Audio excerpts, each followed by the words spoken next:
I don't feel like the market's been crazy. I do see the potential for some upside. The markets are being very rational. Investors have been investing in a new regime from the last 10 years. Maybe the Fed's not fighting as big of an inflation problem as we thought just 90 days ago. As we're heading into the end of the year, we do think things start to slow down. This is Bloomberg Surveillance with Tom Keene, Jonathan Ferro, and Lisa Abramowicz.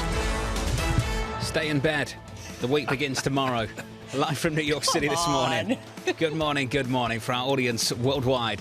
This is Bloomberg Surveillance on TV and radio.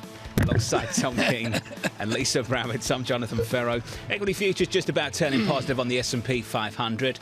You want us to be honest, don't you? CPI data tomorrow morning, PPI after that, then Tom, earnings season begins. It's a terrible churn of the market today. You really see it. We'll do it through the data, equities, bonds, currencies, commodities. But what it really is to me, John, is setting up this arch battle beyond the inflation report to the beginning of earnings season. We start strong today with Jason Trennert of Strategas, where you want to be in the market, but how are you in the market given all this news flow? Well, let's spice it up. 7-handle wage growth in the United Kingdom. A problem only if you're an economist. I love this language by an economist that's quoted in our story. I won't cite them directly, but I'll use their language. Pay growth remains uncomfortably high. Bramo, things only economists say. Can you imagine going into your annual review and saying, I'm sorry, pay growth remains uncomfortably high, and I think that maybe you shouldn't give me That's that what the governor rise. wants. That's what they want. Exactly. That's what the wants. Bank of England officials are basically saying. They're saying, please, guys, ask for less. And that's sort of this very uncomfortable truth that people are rejecting. Is a generalization, John. It's just a Keynesian madness. I'm using that word not in a formal basis, but it's a throwback to the middle of the 20th century and then the inflation of the 70s. And it's like greedflation. I just don't buy it. It's bad math. Every man for himself, TK. You go into that annual review. Good luck to you. Yeah. Yeah. Okay. That's later this year.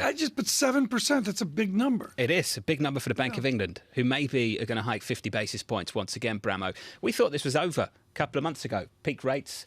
Trying to go into that pause phase, and it doesn't seem that's the case at all. That, to me, is the theme of the week, especially with some of the rhetoric that we heard out of Fed officials yesterday, not only in England, but you're seeing in the U.S. a similar tone that perhaps they've got to go further in order to bring inflation under control.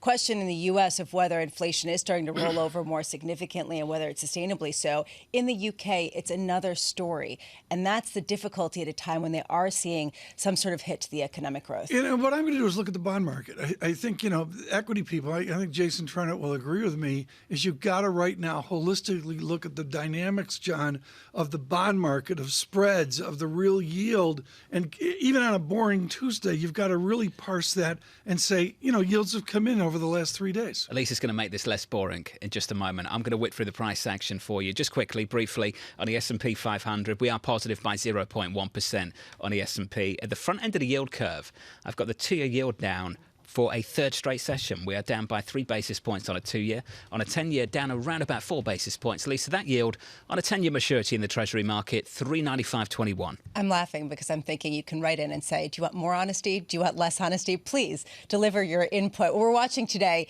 is a number of really important events, including the NATO summit, which is kicking off in Lithuania. This morning, we've already seen President Biden meeting with the Lithuanian president. He's going to be speaking with Jens Stoltenberg shortly at 11 a.m. You have Erdogan of Turkey also meeting with Biden. Very curious to hear what some of the arrangements are with F-16s, as well as other types of provisions for Turkey in order to ease some of the other discussions. Starting today through the week, Sun Valley Conference on the future of new media, as well as entertainment. Last year was all about Twitter. This year, Elon Musk will not even be there.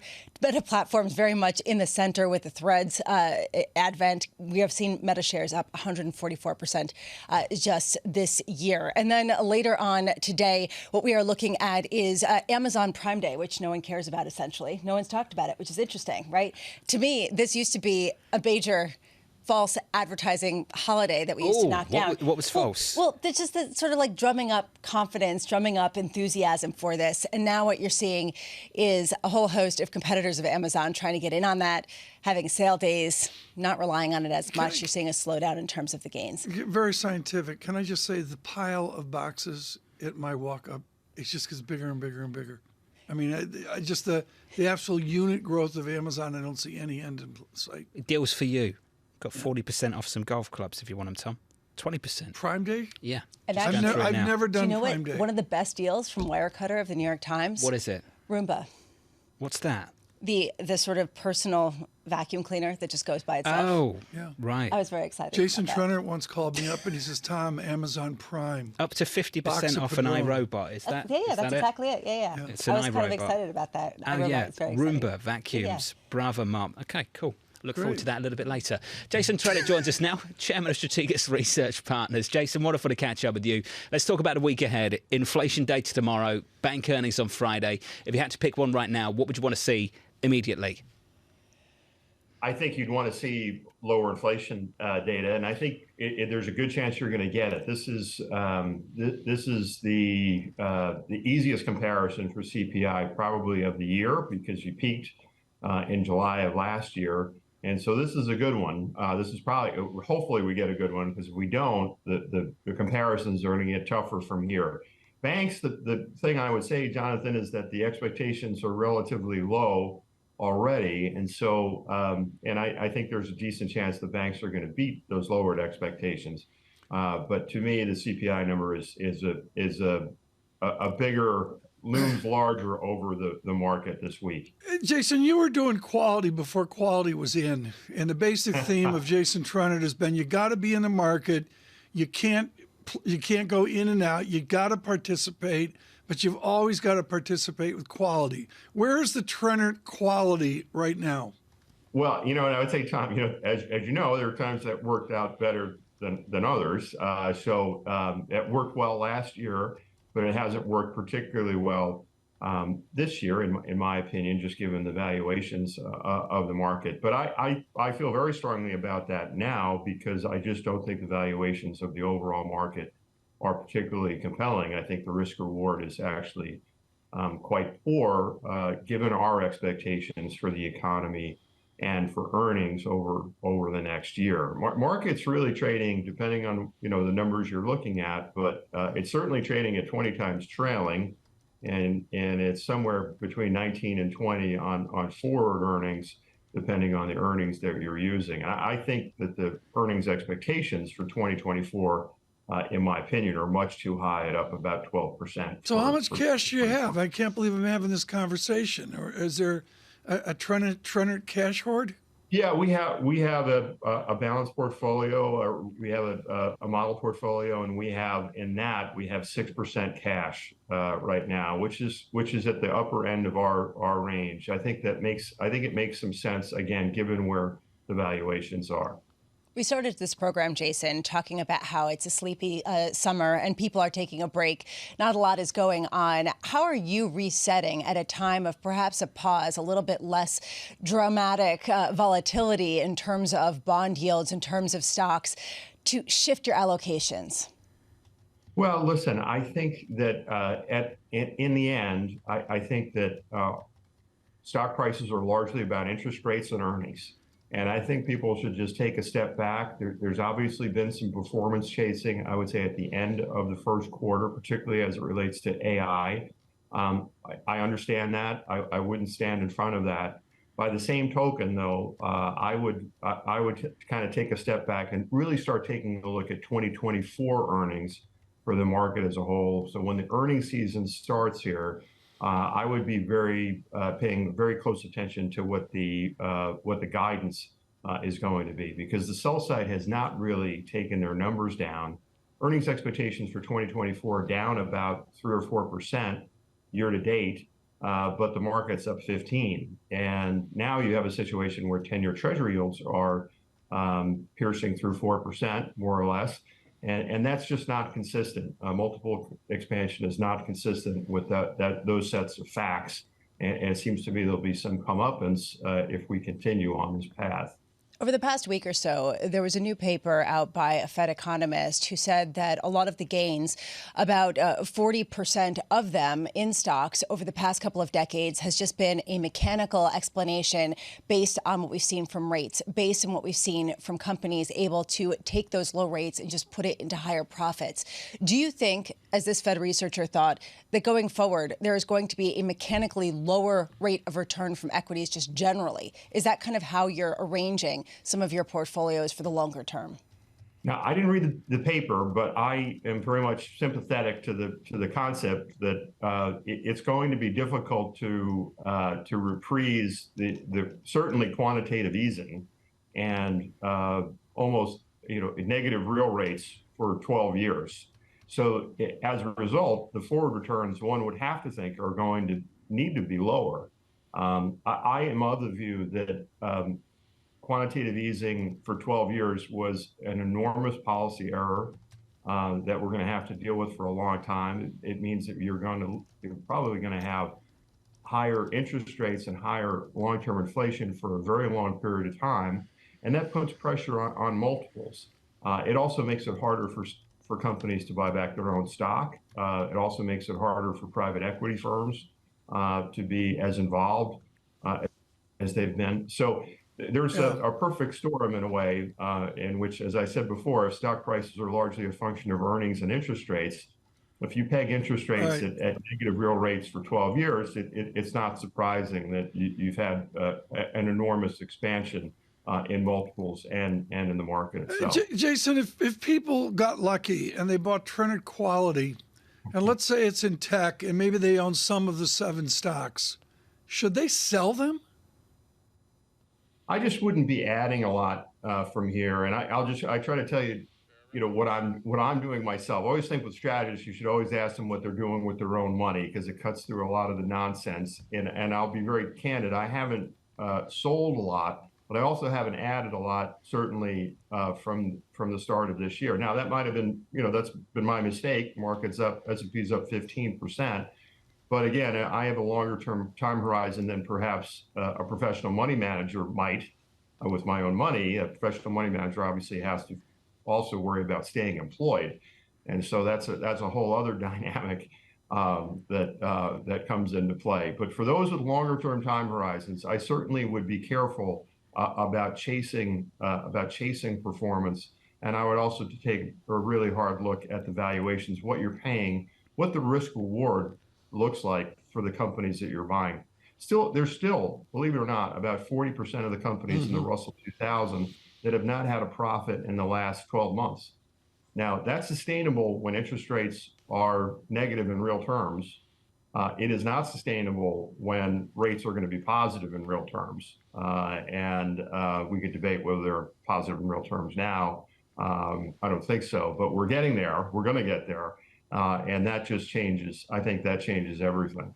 Jason, appreciate your insight. Thank you, sir. Jason Trennett there of Strategic Research Partners. Just the latest there on the markets. Here's the latest on NATO. Just a bit of reporting from the team here at Bloomberg, led by Alberto Nardelli this morning. A group of Ukraine's key allies are closing in on an agreement to launch negotiations with Kyiv on a collection of bilateral security commitments aimed at bolstering the country's ability to defend itself. Allow me to give you a little bit more information about what that is.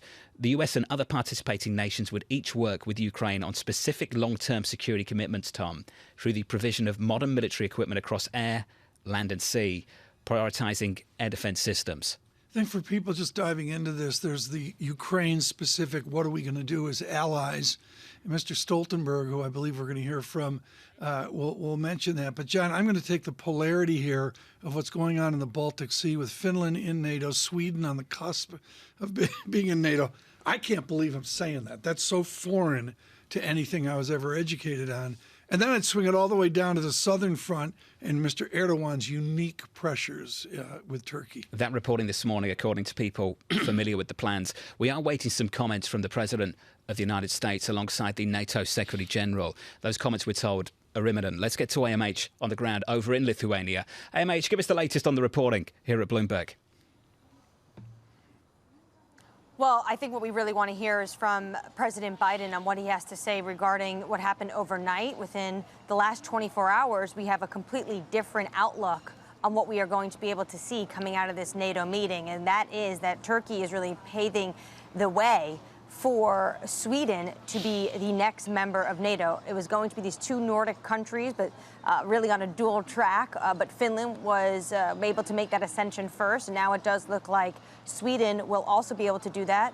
And it does look like this is potentially because of F-16s that might be coming from the United States. This has been widely expected, and there is a lot of reporting that there's also been some pressure on Bob Menendez, the senator from New Jersey and the chair of the Senate Foreign Relations Committee. So that's really one key and really important topic here on the ground. And I just spoke to Finland's president, Sauli Niinisto, and he was saying that that's really what the rumors are about in potentially for this quid pro quo. The White House is not going to call it that, but let's say it what it is. The second big topic here, of course, is what happens with Ukraine. Ukraine wants to become a member of NATO. Now, President Biden has already said there's no unanimous consensus on NATO members regarding when Ukraine could become a member. There's obviously a war on Ukraine territory.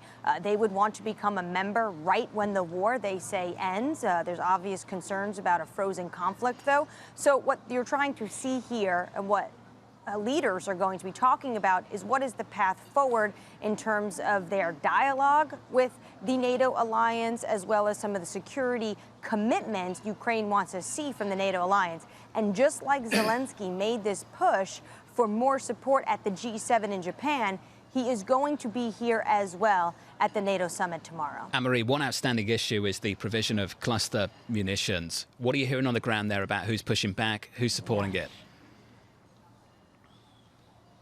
Well, it's difficult. This is a difficult one for the likes of France, Germany, Italy, especially some of these countries that have signed up to a treaty that would ban the use of cluster munitions. What we continuously hear from the White House is that Russia is, though, using these bombs.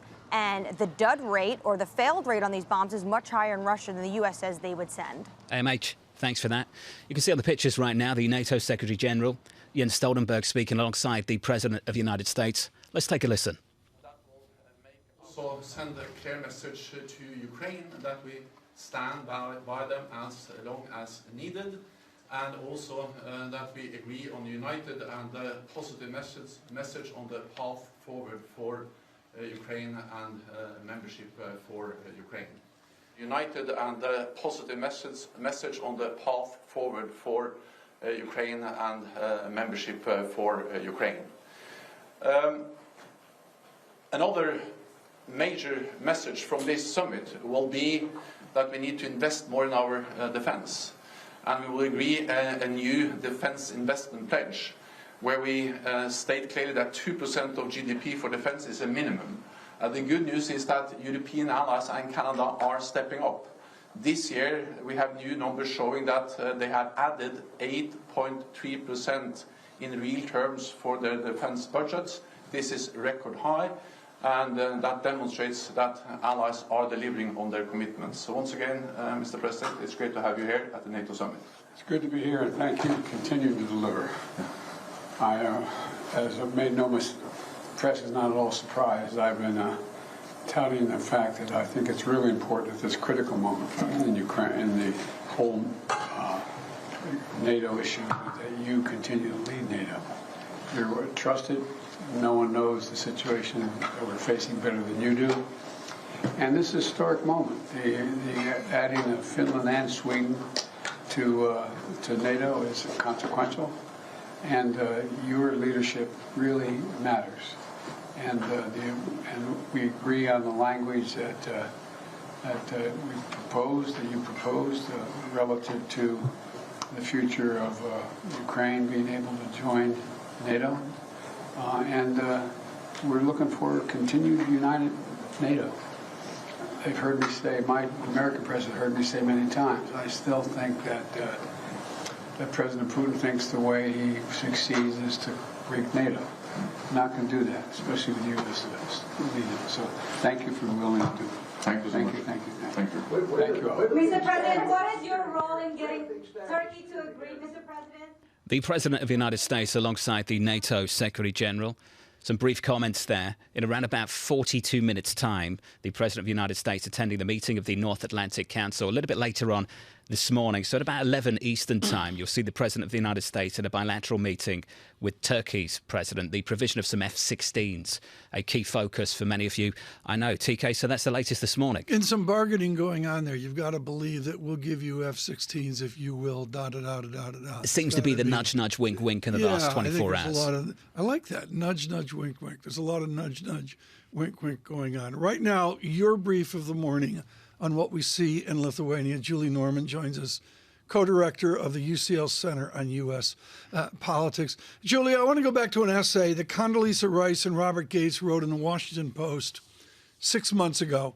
And they talked about what has changed here is, without question, Ukraine has proven that they are a determined partner.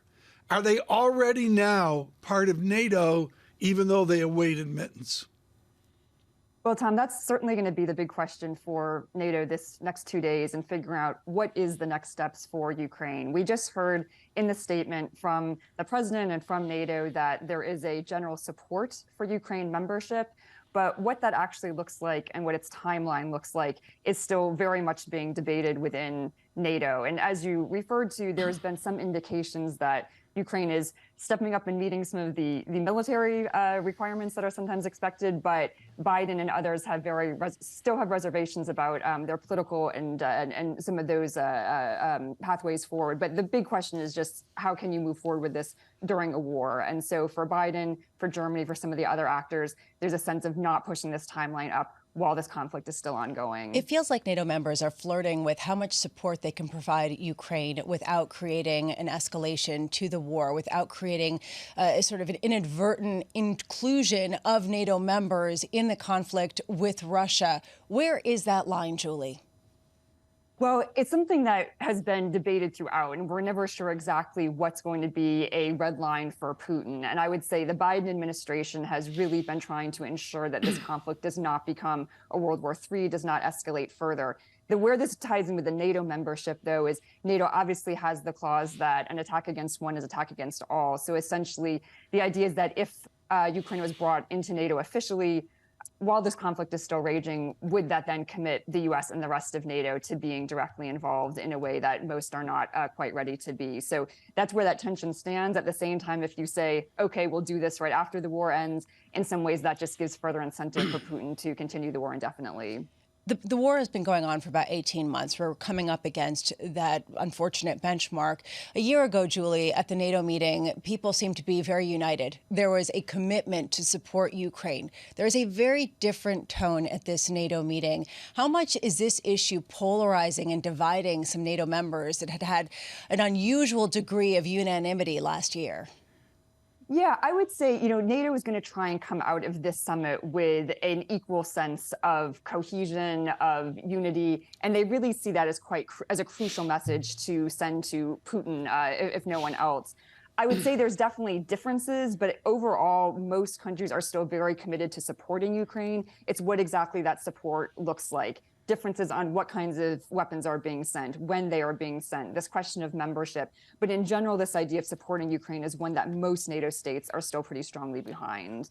Julie, in the arc of the last number of months, we had the shock of Finland joining NATO, maybe Sweden joining NATO, maybe Ukraine joining NATO. This is the exact opposite of what Mr. Putin wanted. How will he respond? Well, Tom, it's one reason that I think there was some reluctance initially to consider this, but the alliance has pretty much decided, look, in the long run, this may be the best way to deter Putin, is to have the alliance expanded in this way. What that actually means for Putin, I think, is anyone's guess. We saw after the 2008 NATO meeting in Bucharest, which first suggested that Georgia and Ukraine might have a path to membership. Many cite that as when Putin started thinking in a more pugnacious way. Others see, again, this expansion is quite necessary. So I think it's debate that's going to be ongoing. Julie, thank you for your input this morning. Julie Norman there, the co-director of the UCL Center on US Politics. TK, absent in this conversation through the whole of this morning, and I would say for the whole of last week, is how this war concludes in Ukraine. What is the path to some kind of resolution? Well, I would say the real focal point for me is clearly the reports, particularly out of the British press. I think they're more on the scene, if you will. It's in a World War I equivalent where they're arguing about 20 kilometers, 12 miles of territory. Well, and the problem is that people in quiet conversations are saying it just drags on, and it's just a war of pain that goes on for a very long time. And that's unfortunately what NATO members are kind of counting on, because Putin is not going to just give up. And this is the problem. And so how do you support a nation while they are dealing with something that is a World War I equivalent in a world that has moved on to very different types of war methodologies? It's already gone on for so much longer than people anticipated 12 months ago. If you are just tuning in, welcome to the programme. Our coverage on NATO will continue.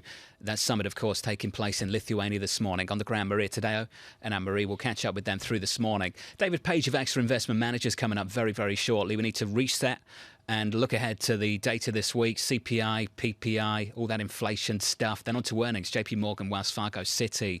A lot of people, Tom, expecting maybe some increase in loan loss reserves at some of these banks and maybe writing off some loans as well. Will we get some insight into those cracks into the economy that people have been looking for? And not only the big banks, which will start reporting on Friday, but, John, right down to the regional, the super regionals, and then regionals, and then, of course, all the debris off of SVB. It's not just one set of bank earnings this time around. And I think that if they do show some sort of retracement or some sort of also increased requirements from regulatory action, what does that do in terms of setting the tone for the rest of earnings? Or do people really distinguish banks from the rest of the complex? How does it set the tone for the Federal Reserve? John Williams of the New York Fed speaking to the Financial Times. I don't have a recession in my forecast.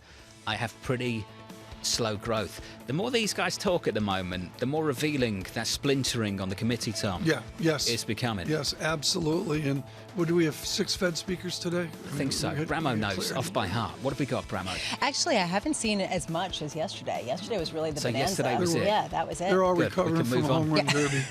We could have parsed through the words. Equities a little firmer. We're positive by 0.1% from New York. This is Bloomberg.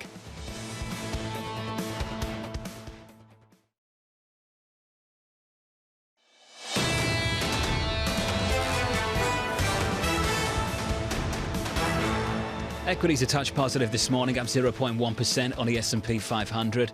On the Nasdaq, we look a little something like this, positive by 0.1% on the Nasdaq. On the S&P 500, snapping a 3-day losing streak in yesterday's session. The Russell up by 0.2%. No drama going into earnings. 2-year yields down for a third consecutive session. We're down by about 2 or 3 basis points. Your 2-year right now, 4.83, just backing away. Think about it, 5.11 at the highs of Thursday's session and now down to 4.83. That's quite a swing in this bond market. The 10-year had got through 4%, breaks below it again. Tom, 395.81. Well, you get a 5% above 505, I'm going to call it. And you go 5 and you take in 17, it's 22 basis points just coming back in the last couple of days.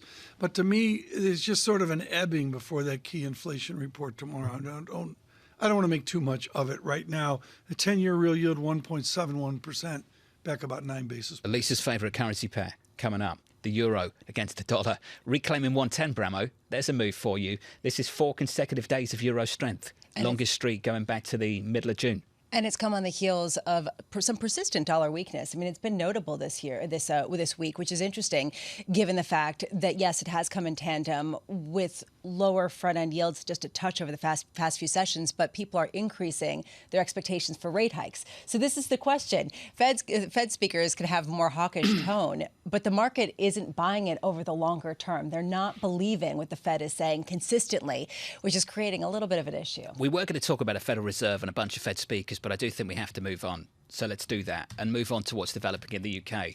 It's really interesting, Lisa, to see sterling cable. So this is the pound against the US dollar, just below 130 right now, 129.19, a higher this session. So a stronger pound. Tom, off the back of this wage growth data, which is just stubbornly persistent for the Bank of England specifically, because if you're receiving those pay rises, I'm not sure you want to give them up, even though the governor would like you to. Well, this is really important. We've got the perfect guest for this right now. David Page joins us here. And we're really going to dive into this for our American audience, the absolute foreignness of what's going on in the United Kingdom. David, I want to go back to the University of York. I'm sure you staggered through Foundations of Economic History, ECO 24C. And somewhere in there was a Keynesian idea, I'm using that in a general sense, that the labor should sacrifice their wage gains for the good of the country? Is that a unique British aspect? I think it's something that probably isn't even believed from the Bank of England or the Chancellor's perspective, although both sort of paid lip service to it at Mansion House speeches last night.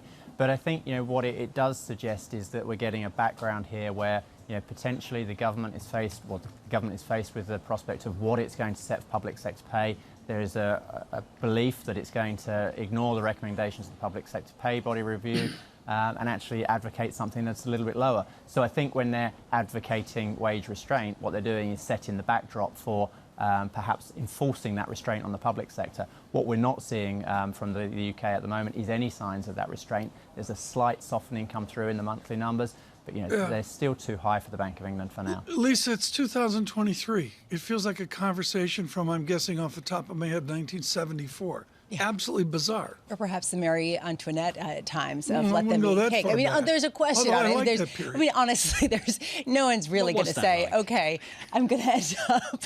What, you were there? Is that what was going on? Yeah, it was good. Is that what's going on? I mean, the streets are muddy. All right, moving on. I do wonder, David, if this is unrealistic and if what we end up getting is the Bank of England having to raise rates much more than they previously expected, raising into weakness. And perhaps this isn't what markets are expecting if the pound is gaining. How do you understand the market's response to what seems to be a necessity to hike into more weakness? Well, I think you're seeing the opposite of what we're seeing from the US perspective, which you touched on previously. When the Fed is tightening now, markets are actually starting to trade the view, well, the higher they go in the short term, the more likely we are to see rate cuts coming through next year. And at the moment, that's just not the case for the UK. Markets are pricing an aggressive move from the Bank of England, not just at the next meeting, but going all the way through into early next year. And it's that sort of prolonged and staggered effect that is causing some concerns. Now, for sterling at the moment, that's great. Markets are looking at sort of 12-month interest rate differentials, particularly with the US, and that's helping to push cable up to these 130 levels. But the reality, I think, is probably very different. As you say, I mean, the Bank of England, had you asked them, and they almost said this about a year ago or just after the Liz Truss disaster, they pushed back against market expectations, which were lower than they currently are at the moment. Now, markets are once again testing that. Now, I think when we hear the Bank of England speak next in early August, they will again be pretty reticent to suggest that they're going to fulfill market expectations of rate hikes all the way up to 6.5. But they also had to hike rates by 50 basis points at the last meeting. We think because of concerns that inflation expectations are starting to pick up a little bit more as well. So clearly the bank has more work to do. That's what the labour market numbers are suggesting today.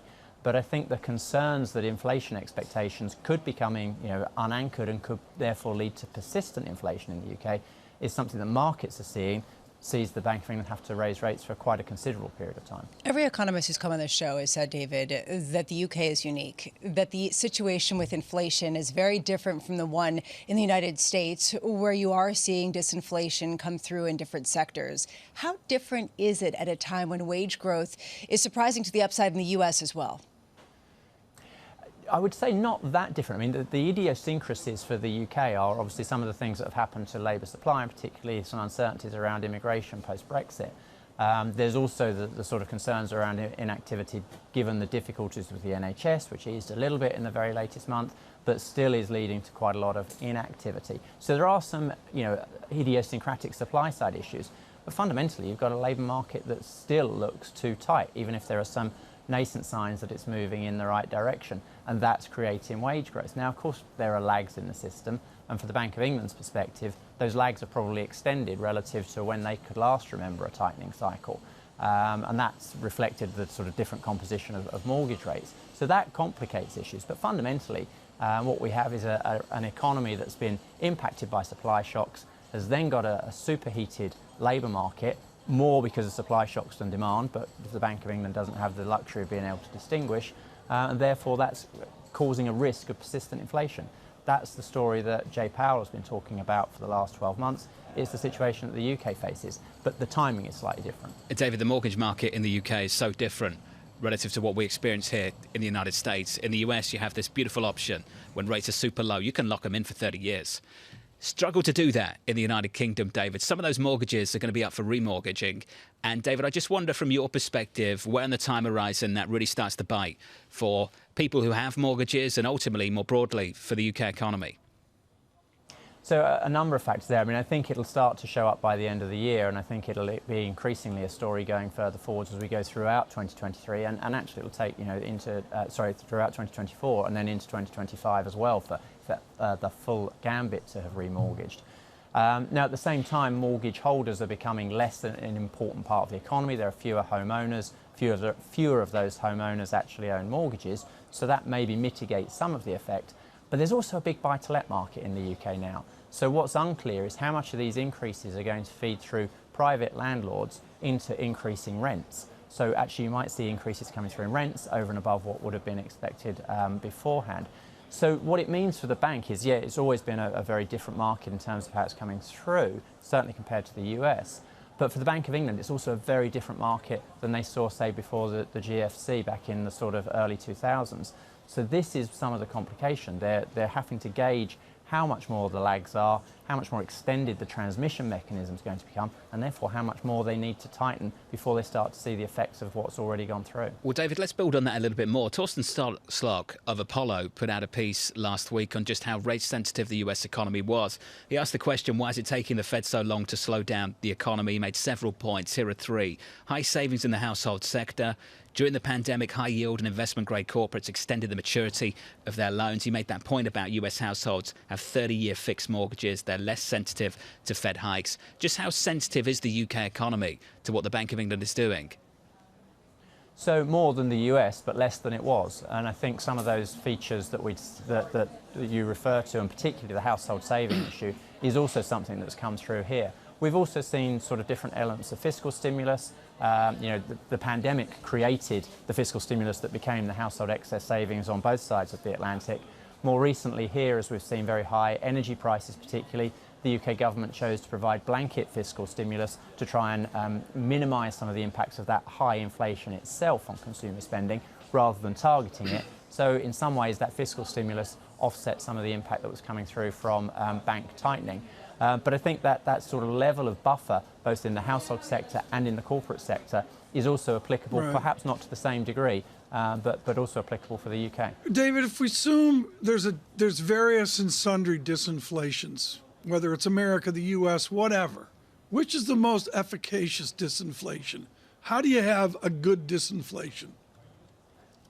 Well, I think the supply side improvements are the benign inflation. So we're seeing that coming through in energy. Of course, remembering the sort of lag structure of how this feeds through, energy feeds through very quickly to US inflation, primarily through gasoline. It's much slower to the UK market, primarily because we don't see the petrol price impact, but also because of the way it passes through to utility prices. So energy is the most benign of these issues. With energy prices coming off, that's a benign inflation. We'll also see a benign inflation coming through from the easing in global supply chain pressures, and that should be impacting consumer goods, and is to a large extent in the US, and will be doing more so in the UK. And equally, we should see some improvement coming through over the course of this year, El Nino permitting, with regards to food prices. So all of these are benign disinflations. The less benign are when you're having to crimp gains in the labour market so that we don't see pass-through to service sector inflation. And of course, that's what underpins core inflation, which is too high in the US and too high in the UK. David Page of AXA Investment Management. David, appreciate it. Thank you, sir. On the latest in the UK and the United States, for that matter, we're just going back and forth with Guy Johnson, our colleague, over in London as this conversation was ongoing. Just going back to some numbers we were both discussing over the last week or so. This from the team here at Bloomberg, that at current interest rates, savers collectively earning 24 billion sterling more a year than compared to November 21. November 21 was right before, the month before they started hiking interest rates. Mortgage borrowers are paying 14 billion more in debt interest. So savers collectively earning 24 billion. Yeah. Borrowers are paying 14 billion. You can do the math on that. But Tom, there's a dimension of that analysis that we need to breathe some life into as well. Just an extra dimension.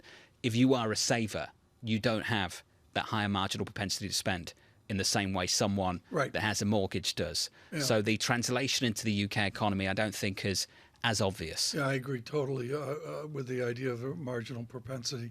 John, I did a work this morning on a mortgage And if you had a 4% mortgage rate or a 7.31% mortgage rate, basically now with the same payment, you can buy 1/3 less. Do you know what I do to torture myself? 1/3. Bramo, go on Street Easy, pick an apartment in New York City, okay, any apartment, and you can just go in and sort of re-enter what the mortgage rate would be and take it down from 7 and put it down to 2 and just work out what your monthly payment would have been if you got in a couple of years ago. This market's just radically different based on your monthly payment, what it would have been, Lisa, several years ago, and what it is now if you wanted to take a mortgage. Which, to Tom's point, means that the housing prices, all things considered, have to come down in order to make people want to pay that exact monthly payment. That's the theory. But it doesn't work because there are no homes available for sale because no one wants to give up their 4% mortgage. And oh, by the way, suddenly people have tons of cash to spend because they're, saving, and then it didn't work that way. Jonathan Miller scheduled to be with us. Oh, cool. Today. Looking forward to that. He is the expert. He really has an understanding of the behavior going on in this dynamic. It's just so odd, isn't it? I've never been so seen. odd. It's odd as barely describes it. This is totally different than what I remember last time. It was 7-8% inflation. So totally This is the reason why it's so hard to understand even the disinflation, because we don't understand how quickly housing prices are going to come down or rents are going to come down or if they will. And so any marginal declines, does that just set us up for other highs? And this, I think, is the tension in the U.S. as people say it's a very different story than what's going on elsewhere. I think we're shaded by 3 zip codes. And of course, I haven't been below 59th Street in 2 years. But the bottom line is nationwide, rents are coming down. Used car prices are coming down. You see Exactly. that? Yeah. The amount of EVs on the lot. Some reporting from Axios yesterday. Some interesting stuff there. Equity futures just about positive on the S&P. This is Bloomberg.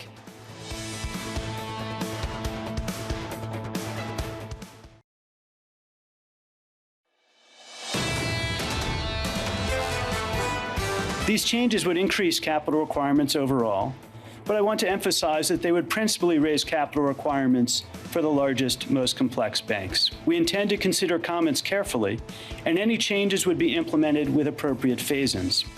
Michael Barr there, the Fed Vice Chair for Supervision, speaking on bank regulation ahead of earnings season. Earnings season kicking off on Friday with JP Morgan, Citi and Wells Fargo. Then through to next week, Bank of America, Morgan Stanley on the 18th, Goldman Sachs, Tom, on July 19th. What are we going to look for there? I'm not sure. I mean, they're all different entities. I get that. But I guess we're going to look at some of the dynamics of JP Morgan and other troubles on the balance sheet of that. But the basic tone I get in the zeitgeist, listening to Joe Weisenthal particularly, is Wall Street, Goldman Sachs Wall Street, Morgan Stanley Wall Street. Struggle. It's a struggle, to say the least. Hear the same thing. I really wonder what we're going to hear. Lisa? I just am looking at the idea that suddenly Michael Barr wants to raise the capital requirements on big banks, said nothing about the supervision function of the Federal Reserve and how to bolster that, said nothing about the regional banks, which really were the problem in the previous iteration. Right. So how do we get this to translate into a very delicate political dance for the executives? Yeah. JB Diamond hasn't really been talking, but you can imagine behind the scenes, he's just saying, are you kidding me? This isn't going to do anything. No, I think you're dead on, and that's the key question is what are we trying to accomplish here? Someone expert at this, we're going to get a brief on this. This is serious for Global Wall Street. Maya Rodriguez-Valadares joins us now, Managing Principal, MRV Associates, and really expert on Basel III, Dodd-Frank, and the rest. Myra, I'm lost. We had Basel III, we had Dodd-Frank, and that had basically nothing to do with helping us with the SVB disaster. How do we regulate, or as Lisa says, supervise improvement so there isn't another SVB? The critical thing to remember here is that there were some very important components, both in Basel III and in Dodd-Frank, that were removed for banks the size of Silicon Valley Bank, Signature, and First Republic. So under the Trump administration, a law was passed, the Economic Growth, Regulatory Relief, Consumer Protection Act, and that stated in Title IV that those banks that were under $250 billion were not systemically important. So there were a lot of very good provisions in Dodd-Frank and Basel III that would have applied to those banks. And that, unfortunately, was revoked. But you correctly pointed out very key words here: regulation and supervision. What really needs to happen here is that there need to be more resources and more attention dedicated to what exactly is going on in the examination process at the Federal Reserve Bank, especially, but also the OCC and the FDIC. Okay. But Myra, the thing that I don't understand here is, after what we all went through 6 months ago, 5 months ago, let's just fix it. Is there any thrust to bring back the original Basel III and Dodd-Frank? Well, Basel III has long existed, and the United States is very much a part of the Basel Committee on Banking Supervision. So the U.S. always opines on all these rules. And so there have been additional tightening recommendations over in the Basel Committee, and that's what people now refer to at the end game. The big banks were being allowed to use models to measure their credit risk, and so they had way too much flexibility to do that. So there are some good things that Barr is recommending. What I am concerned about is that indeed we need to hear specifics about what's going to happen with improvement on the regional banks. Those are the ones that again need to be designated as domestically, systemically important, as they were under Dodd-Frank Title I. That part was revoked under the Trump administration. And we also need to hear specifically about supervision. How will the bank examiners really be empowered to do their job? If you read those documents that were released, the original documents that were released with the Barr report, those are, to me, much more interesting than the Barr report itself, respectfully, because you see there the comments from the examiners. They did their job. The question is, was there middle management intervention? Right. Was there senior management intervention? We haven't heard that yet. There needs to be an independent investigation of what happened there. Myra, there are a lot of questions, and we know what they are. A lot of people have been asking them for the past few months. What we heard from Michael Barr was not that yesterday. And just to sort of distill what you're saying, is this essentially a fig leaf over the issues of banking supervision, as well as whether you're going to increase regulatory capital for some of the smaller banks, a political hot potato that no one wants to address, instead of focusing on some of these hard questions that may yield some very uncomfortable answers? I think, unfortunately, this is a situation where you have to do both things at the same time. And that, of course, can be quite challenging. First, Basel III Endgame, in other words, those revisions have been ongoing. Those discussions happened way before Silicon Valley Bank. So that's really what Michael Barr focused on yesterday. And yes, of course, we need resilient, globally systemically important banks. However, the next step really has to be focusing on the regional banks, and it has to be focusing on supervision. How are you really going to empower that whatever the bank examiners find, that actually makes it all the way to the top? And if banks are not liquid, that's the real issue here. SVB, First Signature, they were not liquid. Yeah. We also have to remember that no matter how much Dodd-Frank or Basel III you have, that is not going to prevent bad behavior at some of these banks. Look at Wells Fargo right now. Predatory lending practices against African Americans and against Latinos. You can strengthen capital all you want, and that bad behavior is not going to be addressed. So you still have to deal with remuneration of the executives. You can't have a situation where you have an SVB CEO that is very much part of the implosion of that bank, and then runs off to Hawaii with his bonus. Lisa, to me, the whole thing here is just as simple as this. We all saw the crisis that we lived. None of this helped protect us from that crisis. Nothing. Basel this. Have I read Basel III? Well, a lot of the new requirements. Guess 1,000 pages? A lot of the new requirements came out after 2008, and some of them didn't apply to the regional banks. This, though, is the key question, Myra. Is it over? Have we seen the end of the turmoil that we saw in March? Was it sort of a one-off with a select number of firms? I don't think so, unfortunately, because even though the Fed has temporarily paused, we're still at very elevated interest rates, which means high cost of borrowing for these regional banks. You still have inflationary pressures in the UK and continental Europe. So those central banks have raised rates more recently. And so you do have those trouble spots ahead. You're having rising default rates in credit card area, auto loans, commercial real estate. And I think we're going to see some of that this coming Friday with bank earnings.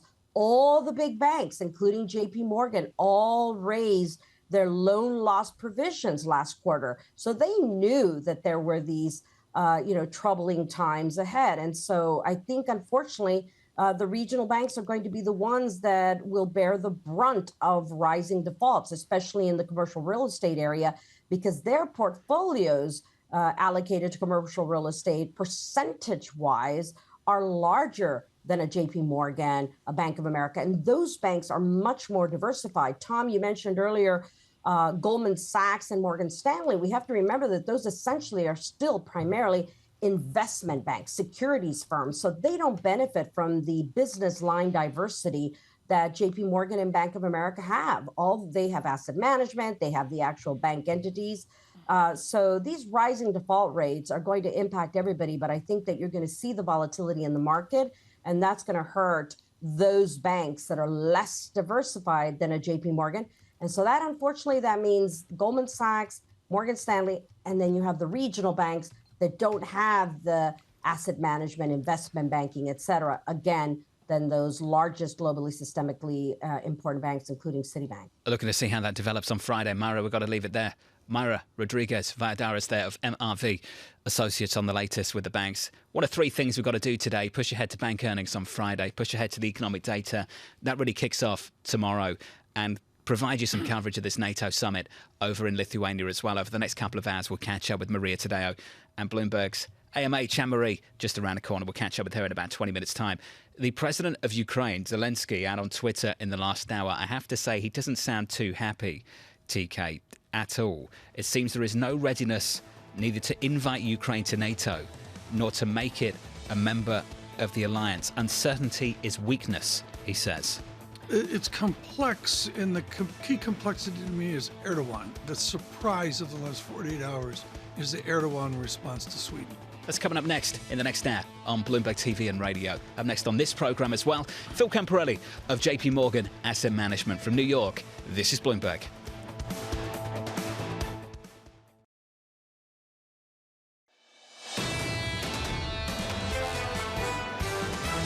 I don't feel like the market's been crazy. I do see the potential for some upside. The markets are being very rational. Investors have been investing in a new regime from the last 10 years. Maybe the Fed's not fighting as big of an inflation problem as we thought just 90 days ago. As we're heading into the end of the year, we do think things start to slow down. This is Bloomberg Surveillance with Tom Keene, Jonathan Ferro, and Lisa Abramowicz. Welcome to 2023, where the narrative changes every week. From New York City this morning, good morning for our audience worldwide. This is Bloomberg Surveillance on TV and radio alongside Tom Keene and Lisa Abramowicz. I'm Jonathan Ferro. Your equity market this Tuesday morning, slightly positive by 0.1% on the S&P 500. A NATO summit underway, Tom, in Lithuania. Yeah, and this was going to be, well, we didn't know what it's going to be, but we thought it would be, okay. But all of a sudden, this is a big deal. Maria Tadeo and Marie Horton are there as well with important conversations. We heard from the President of the United States. And it's a stew right now, John. I mean, there's no other way to put it. From Ankara and Turkey all the way up to Sweden, there's a lot of movable parts going on in the next 12 hours. Let's go through that, Stu. A couple of points here, Bramo, as we anticipated this meeting. Sweden's participation, becoming a member of NATO, gaining the support of Turkey. It's a scratch my back, I scratch yours. Here's some F-16 story, perhaps. Then you've got this provision of some munitions that are incredibly controversial. The president supports them, others in NATO do not. And on top of that, this pathway for Ukraine to become a member of NATO, that's highly, highly controversial. It highlights how the conversation has evolved 18 months after the inception of this war in Ukraine, as it drags on a question around how united NATO members are and what the exogenous risks are to crossing any potential red lines that we don't understand in terms of involving NATO members in a broader conflict. Yeah, but the heart of the matter is if Ukraine joins NATO, which goes back to Bucharest and Condoleezza Rice and Robert Gates, that was, from my amateur read, that was the tip point for Mr. Putin. What does he think here? Finland, NATO, Sweden, very close to NATO. And now there's active discussion of Ukraine, NATO. Putin has to be borderline hysterical. Everything he didn't want is happening, Tom. Exactly. We talked about this in the last hour, the absence of a conversation about a pathway to peace. No discussion about it whatsoever. And this war, Lisa, going on for much, much longer than people thought it would. And is there less pressure on ending it because we haven't seen the inflationary boost that people expected? There hasn't been the economic hit.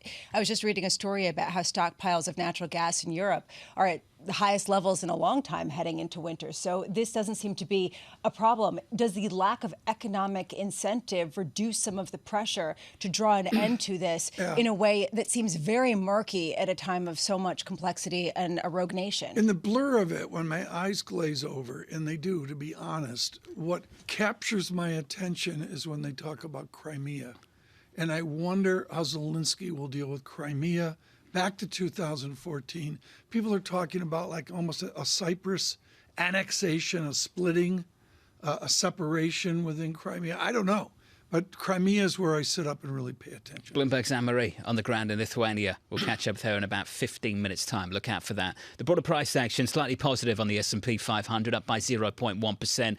Yields tracking a little bit lower over the last couple of sessions. We're down 3 on a 10-year, a break of 4% in the last 24 hours. More recently as well in the bond market on a 2-year at the front end. Yields just coming lower over the last 3 sessions. We're down about a basis point on a 2-year to 4.84. And with that, some dollar weakness. The euro just about reclaiming 110 here, Lisa. 110.04. And one theme for me this week is the disinflation that we're seeing in used car prices, as you mentioned, in some of the smaller businesses. Is it a head fake as year-over-year comps get more complicated throughout the rest of the year? Today, the NATO summit is in focus, especially as President Biden meets with Erdogan of Turkey, the president there, at 11 a.m. Eastern, the tit-for-tat of F-16s. We get some more sense of that, as well as signs of what kind of unity there is around Ukraine. Also, starting today, going through the week, we have the Sun Valley Conference on the future of new media and all things streaming, very much in focus. This year will be Meta. Those shares are up 144% so far this year. And Threads. Last year we talked a lot about Twitter and Elon Musk. Elon Musk will not be there this year, perhaps symbolic,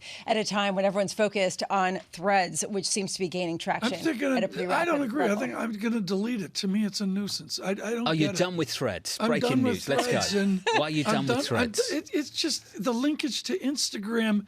I don't want to see people getting drunk on the weekend, and that's basically what I'm watching on Instagram. I thought that you liked bar chat. I like bar chat. He likes getting drunk on the weekend. He just doesn't want to see other people doing it. Exactly. Bar chat gives me bar charts, but I'm sorry, with all this uproar, I'm like, why do I need this? Well, you might be in the minority if we just take a look at the signups, although 100 million. really involvement and active usership will be the key. Moving on, we're also looking at Amazon Prime Day, which everyone forgot about. It starts today and tomorrow. It is interesting, not only if you want to buy an iRobot, which I think would be interesting, but also just the idea that they're actually gaining less traction in all of these Prime days. They're increasing their sales less year over year with every consecutive year since that 30% increase in 2020. Do you think you save money? No, but it's highly convenient. I don't know if you save money on Prime Day. Prime Day, you probably will. I'll give you an example. Lisa, Saturday night, I rewatched Gladiator. Just one of my favourite movies of all time. Rewatched Gladiator and then thought, you know what? I want to get Meditations, which is Marcus Aurelius' book. So I ordered it Saturday night. It arrived Sunday morning from Amazon. I mean, come on. Who else provides that kind of service? It's nuts. 100%. It's so convenient. I ordered a standalone tent of mesh bought for a my tent. younger son. And it came overnight just in time for his summer Right? program. It's It was great. fantastic. It's great. It was all about price before, Tom. Now I just think it's about convenience. It's so convenient It just is. to order through Amazon. And I use it constantly. And what's so sick is we use it for one item, 2 items, and the trucks are out on 3rd Avenue, piled up in 3 lanes with all the idiots I've like seen that. me Doing the last ordering mile. one. The last mile here is a big deal. Phil Camprelli with us around the table. Doesn't want to talk about this. Multi-asset portfolio manager at JP Morgan Asset Management. Phil, you understand. Amazon, right? Come on. I love Gladiator as well. John. Great movie. Great movie. Thank you. Thank you. We're recreating it. Let's talk about this market. On Friday, we get some earnings. We won't talk about your bank specifically, of course, for obvious reasons. What are you expecting this earnings season from the banks, from big tech, and can this rally broaden out? John, so it's going to look better than it did in March. I think there were so many head fakes and noise at the end of the first quarter that even the Fed got faked out on, right? They expected us to be in recession by now. There were a lot of people saying that by July and September, the Fed could be easing. And as you said, right, this is a year where the narrative changes every single week, and that's true. John, we have dropped our recession probability from 40% in March to 25% now. We are pretty highly convicted that we're in the midst of a soft landing. So what does a soft landing look like? It means that the economy can continue to grow and avoid recession, and that's why we dropped our probability. The second piece is employment stays strong. And I think that's been the signal all along. Like, there have been people like, we're going to recession, we're going to recession. You need this labor market to crack. And that has been very, very resilient over time. And then the third piece is the easing has to get pushed out. And that, I think, was one of the biggest misses this year, was that there was so much easing priced into the back half of the year that had to go along with the crisis. You had to be long a crisis if you believed in an easing in the back half of this year. Now, the deflation trajectory flattens out. That's certainly the case, which is why the easy is being priced out. You heard Mary Daly last night, 2 more hikes. I think that's appropriate. They're probably going to do 1 more hike than they're comfortable with, because we're nowhere near our target of 2% core inflation. But it is an awesome time to be a multi-asset investor. We were up 10% in the first 6 months of this year in a balanced fund. Nobody's talking about that. Everybody's talking about NVIDIA. I think the balance fund up 10% is really exciting as well, and certainly more than that 3-month T-bill that's at 5%. That's been my nemesis all year, and there's way too many people. I love your research note, the concision of it at the end. You say, do this, do this, do this. But the Phil Camporelli idea here is you got to be in the market. Yes. I want you to talk right now to people who are scared stiff. What's the level of fear out in the street? Because don't you have to go up with a wall of worry? Yeah, so, and we've heard it all year. We've heard debt ceiling. We've heard regional bank crisis. It was a foregone conclusion that there was going to be a recession this year, Tom. And I'm not talking people to get out of cash and go into equities. That's not what I'm saying. I'm saying when you're making a bet on a balanced, diversified portfolio, which, by the way, has worked over so many years, you're not making a bet on stocks or bonds. You're making a bet on the relationship between those two asset classes, which was absolutely inverted last year. Last year was the first year since 1974 that both stocks and bonds went down in the same year. And I came on the show and told you, you know what, we have the best forecasted return for the 60-40 that we've had since 2010 coming into this year. So, Tom, those are the folks that I'm after. They're sitting there in the 3-month T-bill. It's like the best hedge fund out there, right, at 5+%. And they're saying, I'm safe here. Well, you know what, if the balance fund's up 10% in 6 months, their opportunity cost just went up. That said, you talked about the soft landing probability, which hinges a bit on disinflation. Yes. Ongoing. Yes. We've seen disinflation with used car prices going down, as John mentioned. We've seen disinflation in some of the rental prices. We've seen disinflation even from the smallest small business survey. If you look out, that starts to change later in the year. Is the disinflation that we're seeing a head fake, and could that be a real potential risk? Lisa, that's our biggest risk to our forecast, if disinflation starts to trend higher towards the end of the year. So, when this base effect of June rolls off and we get this move on tomorrow's CPI number, the risk is, and I think this is why the base case has to be for central bankers to talk extremely hawkishly. They cannot afford to let the 10-year Treasury move lower in rate. Why? Because that controls the housing market. And if the housing market and the owner's equivalent rent part of this shows firmness towards the end of this year, that's a scenario where you could have equities going down and bonds going down. Not to the same extent of last year. Last year was a historical event, but that's probably our biggest risk, that disinflationary curve starts to trend higher, and instead of sticky inflation, accelerating inflation happens, and that would be our biggest risk. Now, that's not our base case. We're not investing for that, but that is probably more of a risk than the U.S. falling into recession by the end of What are you investing for? 3% inflation, a return to 2? Do you see anything compatible with a return to 2 right now? No. So we don't have enough of a growth kind of deterioration story, John, that would speed up a disinflationary back to 2% before the end of next year. Now, that doesn't mean that you can't invest in this market. As long as the disinflationary process continues to occur. If it's flat, it's okay. Maybe you don't get the return in bonds, but maybe you start to get that breadth story in what I call the S&P 490, which is everyone else, to be able to keep the market going. It's like the Dow 27. I'm looking here, John. Headline inflation, 4% prior, plunging to 3.1% survey. I don't think enough has been made about tomorrow. You get a headline inflation number. What if that comes in at 2.9%? Two handle. That mixed it up. Stunning.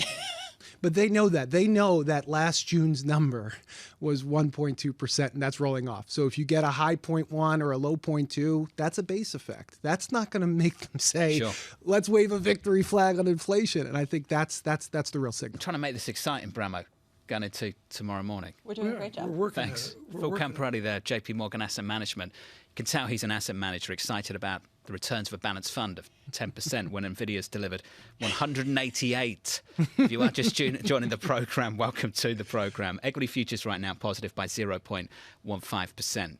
Coming up at 7:30 Eastern Time, so about 20 minutes from now, Lara Rame of FS Investments. Lisa, on that inflation data just around the corner. And I think what Phil was saying is really interesting about how the biggest potential risk is not the U.S. falls into recession, but that it keeps chugging along. And then what happens if the disinflation that we're seeing in certain areas reverts and restores the idea of an inflationary kind of push that forces the Fed's hand? That seems maybe increasingly likely if you take a look at some of the data. We've got 50 seconds. Let's do this. TK's off Threads. We've all said Elon Musk needs to get on it over at Twitter. Can I breathe some life into the conversation you're having out on Twitter at the moment? Bramo's got a fake account. Except the fake account's been verified and has 8,000 followers. Yeah, you just have a look on it. It's got a nice blue tick next to it. Oh, my goodness. They Seriously? put an extra Z on the end of your name. They blocked me. Of course they do. Yeah, so and I can't see any of it. That's the account with the blue tick on it. This is the reason why Twitter is losing a lot of traction. Totally. I have tons and tons of impersonators that I keep reporting, and it doesn't seem to work. And they use that word, and I just used it. Verified. Yeah. It's not verification at all. It's just a blue tick because you're paying a monthly fee. Someone asked me to wink twice if I was the real me, and I am winking lots. And thank you. Is that why you were doing this? Yeah, that's why I'm just violently blinking. It's like, what are you doing?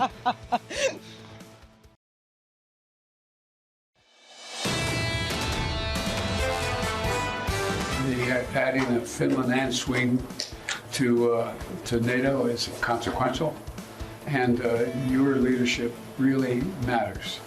And we agree on the language that we've proposed and you proposed relative to the future of Ukraine being able to join NATO, and we're looking for a continued united NATO.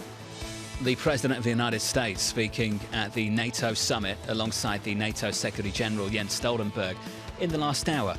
TK in a commercial break, very proud of himself. You've managed to deactivate Threads. I figured out how to do it. How do you do it? I had to email Anne-Marie Horton in Lithuania. And you've deactivated that without deactivating Instagram? I think so. I don't understand it really. All right. I'm on Threads. I'm experimenting with it. I think it's interesting. You let us know. You can be the Bloomberg surveillance account on Threads. There we go. I could go back on. I could go back on. You were going to do that for us. You know. No, I think I'm done, Tom. I don't need another Anne-Marie platform. Horton's up to 145,000 followers. That doesn't surprise me. I mean, AMH is big time on Instagram. She's like, just massive. She's huge. Huge. I mean, let's do this now with futures up 6. John, what else do you see on the data screen? We're killing ourselves not on much. data. It's not Yields much. are coming in, dollars a bit weaker. Yeah, that's kind of the story the last couple of days. Down 3 basis That's your points on a 10-year. professional Bloomberg surveillance Break it data for check. 396.60. Fortunately, we have a lot to talk about with Anne-Marie Horton, our Bloomberg Washington correspondent in Vilnius, Lithuania. Anne-Marie, just simply, what's been the biggest surprise as you landed in Lithuania? What's the single thing that sticks out right now? I think right now what sticks out is the tension between Ukraine and the NATO alliance. What you have is Biden, as he's being welcomed by Jens Stoltenberg to the meeting here in Lithuania. He said that we agree with you in the wording you put forward in terms of, at some point, how they could see NATO, Ukraine becoming a member of NATO. And then what we saw on Twitter was really a scolding from President Zelensky, saying as he is on his way to the NATO summit, he can't believe they're even discussing the language regarding Ukraine. There's some reporting in the FT about how it potentially will be hedged in a statement about their ultimate, potentially at some point, an invitation and a membership to NATO. And it looks like Zelensky wants more than that. It looks like he wants specific timelines and dates. And I just don't see that happening at this summit in particular. Well, I was going to say, Anne-Marie, just how unrealistic is that?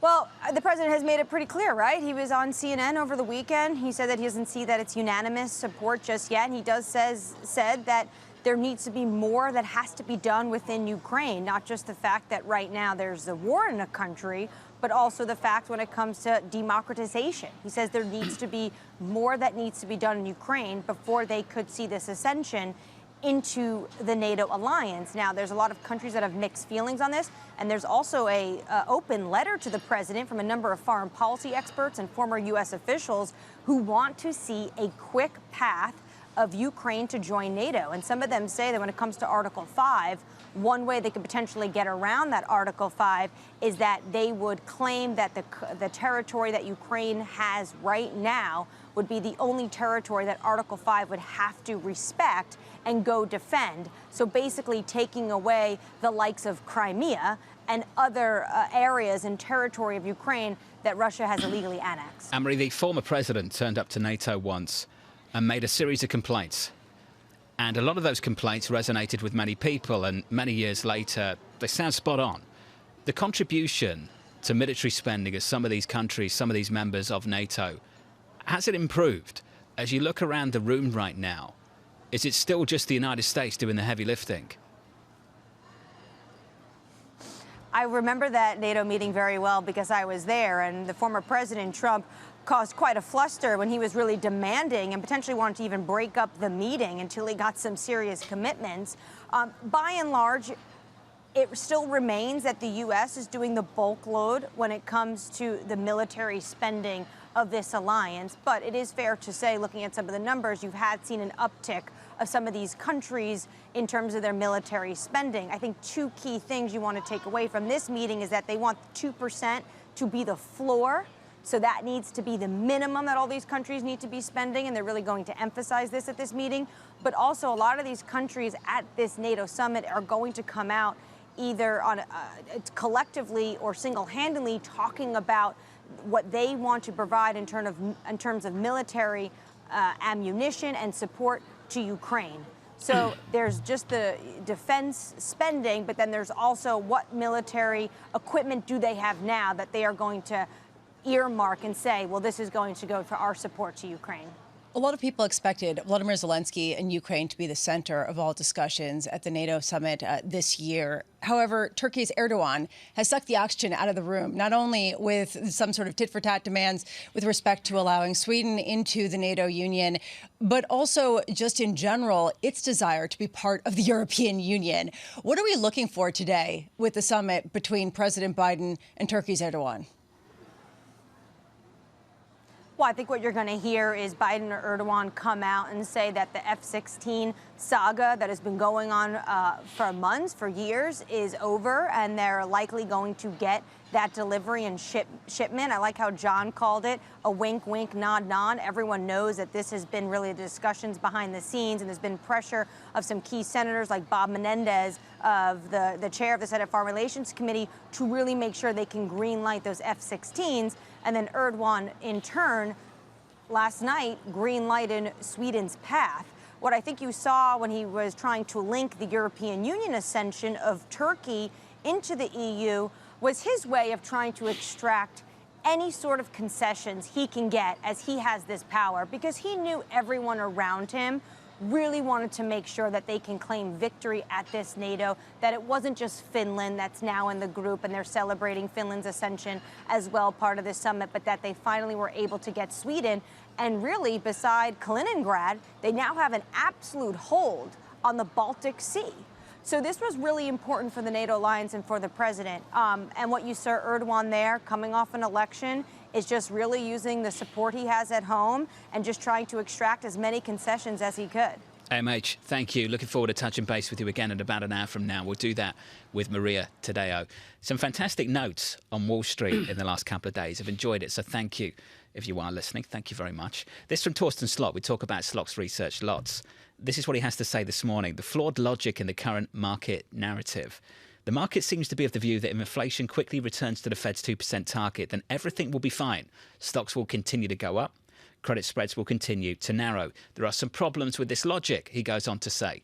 Here's one problem he identifies. If inflation comes down faster than the Fed expects, it is because the economy is slowing faster than the Fed expects. For example, if wholesale car prices decline more quickly than expected, then it is driven by a sharper than expected drop-off in demand, Tom, for cars. I totally agree, and even more so, I'd overlay it across nominal GDP. If you get inflation to come down with some kind of real GDP tepidness, you get a nominal GDP, I can't believe I'm saying this, 4%, under 4%, and that directly affects the revenue line of corporations, and that's where you get into the earning debates. That's where you get very Mike Wilson. He goes on to say, the Fed and academics agree that it takes 12 to 18 months before monetary policy impacts the economy.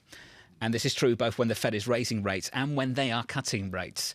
Lisa, he goes on to say, so if inflation quickly declines to 2%, we would still have 12 to 18 months of slowing growth ahead of us. This is a pretty bearish view on the way the market's positioned going into some of the economic data later this year. It's exactly the opposite of what Phil Camporelli was saying, talking about some sort of soft landing that a lot of people are talking about. Here's the problem with this.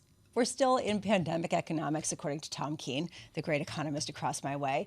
And we still have a lot of distortions that are not working the way that we otherwise thought. Read the housing market. It's the nicest you two have ever been to each other. Hey, I think that was one way, actually. What happens after the sixth deer flies, she becomes a head. Well, you've got to give Bramo a compliment now, Tom. I do? Yeah, you've got to pay it back, of course. Okay. She's a toxic brew. I'm so Lisa, you tried. I tried. You tried. Lara Rain, FS Investments, up next.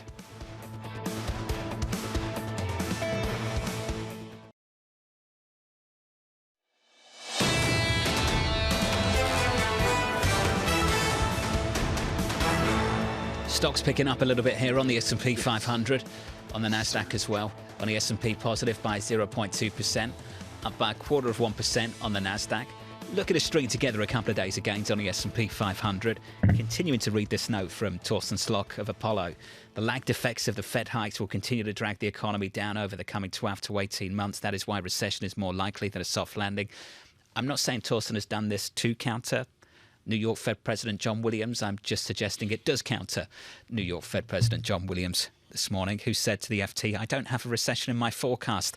I have pretty slow growth. This is the debate going into the Federal Reserve meeting later on this month with a two-year yield briefly through 5%. We were looking at 5.11 after the ADP report on Thursday. Tom, we're back down to 4.84 this morning. Let's pause and say why John Williams matters. First of all, he's a first-rate researcher. I put him in a class with Clarida for academic research. He's got the San Francisco tour of duty, and now he's at the New York Fed, which we all understand is a different Fed. But what's so important here is this odd phrase, R-starred, which is maybe a guesstimate of normal. And where will the new normal be? Will it be a normal, as Williams says, we are going to get back to pre-COVID normal? Or are we going to set with a higher inflation regime, a higher interest rate regime? That's why people care what John Williams says. Just on the labour market, Tommy identifies some slowing in jobs, overall growth in the number of hours work being done in the US economy, not growing that fast. A rise in unemployment and a further drop in labour demand is needed to help tame inflation. And Lisa, that is not something that we see currently in this labour market. He talks about the likelihood of the unemployment rate going to 4% and then 4.5% by the end of next year. We're not seeing that, right? So if you don't get that, then what more do they have to do to really offset that? I will just give you a sense of what the counterpoint to that argument is from the Federal Reserve based on some individual companies. Zillow, the online home shopping company, where basically you're seeing shares up more than 4%. They're raised to overweight from neutral at Piper Sandler. The shares are already up almost 50% so far this year, at a time when the housing market is supposed to be falling out of bed because of mortgage rates being at 7%. This is the conundrum for the Federal Reserve that's looking at a market that has looked beyond some of those rate hikes. I keep watching the home builders, now online home transactors. Really interesting. Terrible website. You've tried it? Oh, Zillow, awful. It's awful hard website to use, but I'm addicted to it. It's like voyeurism. Like you can look in on a city or a town. Me yang. Go on Rightmove in the UK. Superior website. Great website. If you can work it out. I spend a lot of time on these. Yeah, obviously. Properly search websites. You're looking for a pile of bricks out in the middle of nowhere, the Cotswolds or whatever. Would love that. Do you find Savills? Is that like a good one? Well, you're thinking sort of high-end property. You told me, you're looking. Rightmove puts all the properties in the same place, your kind of properties, and then properties people can actually afford, Tom. Okay. Now, a range I of was things. looking at the Cotswolds. It's really lovely. Like It's the beautiful. Sheep, the sheep in the road and the whole thing. You know? Yeah. I could see you taking care of sheep. Did you see Christian Horner's barbecue, his grill? Yeah, I did. Yeah. It's Power Grill. Nice. It was extraordinary. Someone It's like designed this that for round him. thing, like this dome that we've got in the studio. Well, he's like a stud. He's like, you know. We could stick a couple of steaks on that thing on the Jerry dome. Horner was there too. Tom. All right. Very cool. JP Morgan Chase, I'm also watching. Those shares up about 1.3% as they're raised to a buy from a hold at Jefferies. The reason this is interesting is because they report earnings on Friday and everyone's expecting Armageddon for the banks, or not Armageddon, but they're expecting some negative earnings results just simply because of the inverted yield curve. And what you're seeing is the biggest are the take-alls. In other words, JP Morgan is the take-all, and that seems to be what people are saying. NIO, and this I'm doing just for you, John.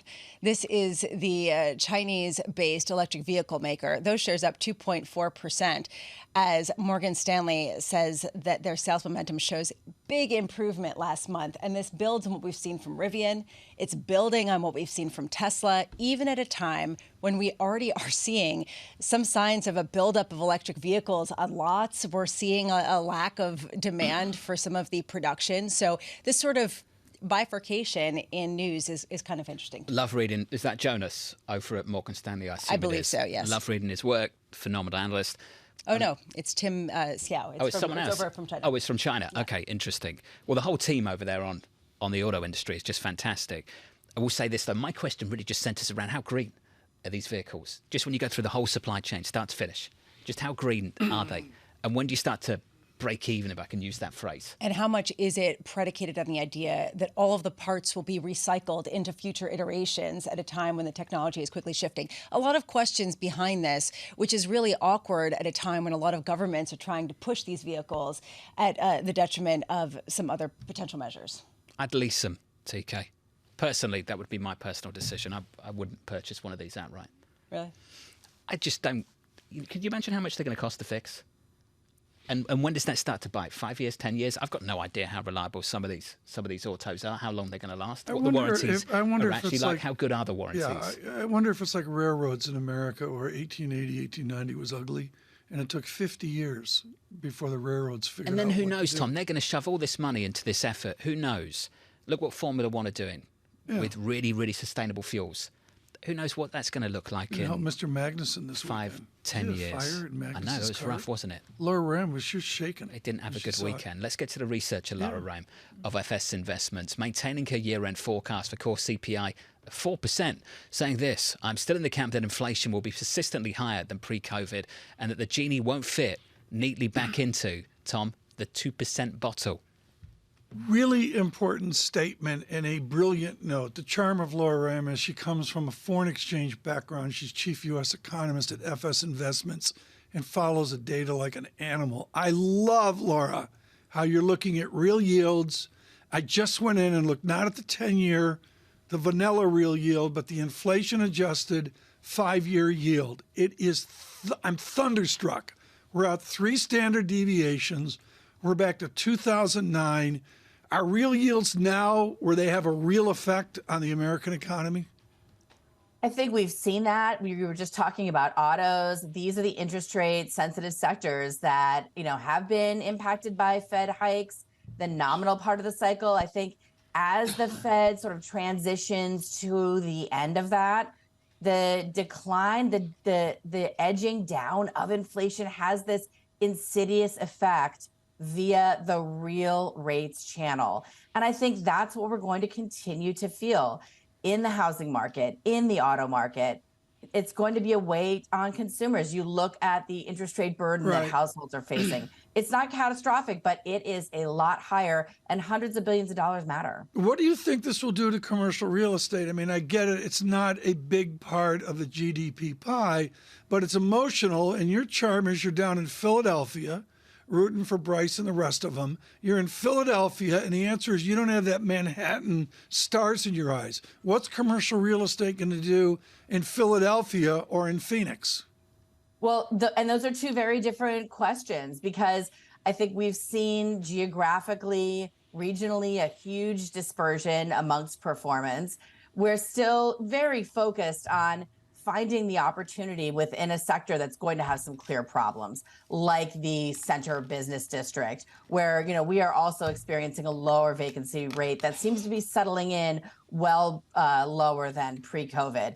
But it doesn't mean there isn't opportunity. That's what you've got to love about commercial real estate. There's so many sectors, multifamily, you know, industrial. You're even seeing hospitality still doing pretty well, again, selectively. So it's an area where you can really dig in and find a lot of opportunity. You know, it's going to find a new equilibrium. We're seeing that in housing. We're seeing it in commercial real estate. But right now, you really want to be the bank. You want to look towards income. There are ways to invest in commercial real estate because it's going to continue to be a really important sector for any portfolio to diversify into. And Laura, this really speaks to your theme that you don't necessarily think that we're going back to the era of low rates and low inflation that we were pre-pandemic. How much is this the real issue, the threat that the disinflation that we're seeing in autos, in housing, in some other metrics is a head fake? And when that leads to comps year over year in 6 months that make it easier for inflation to go higher?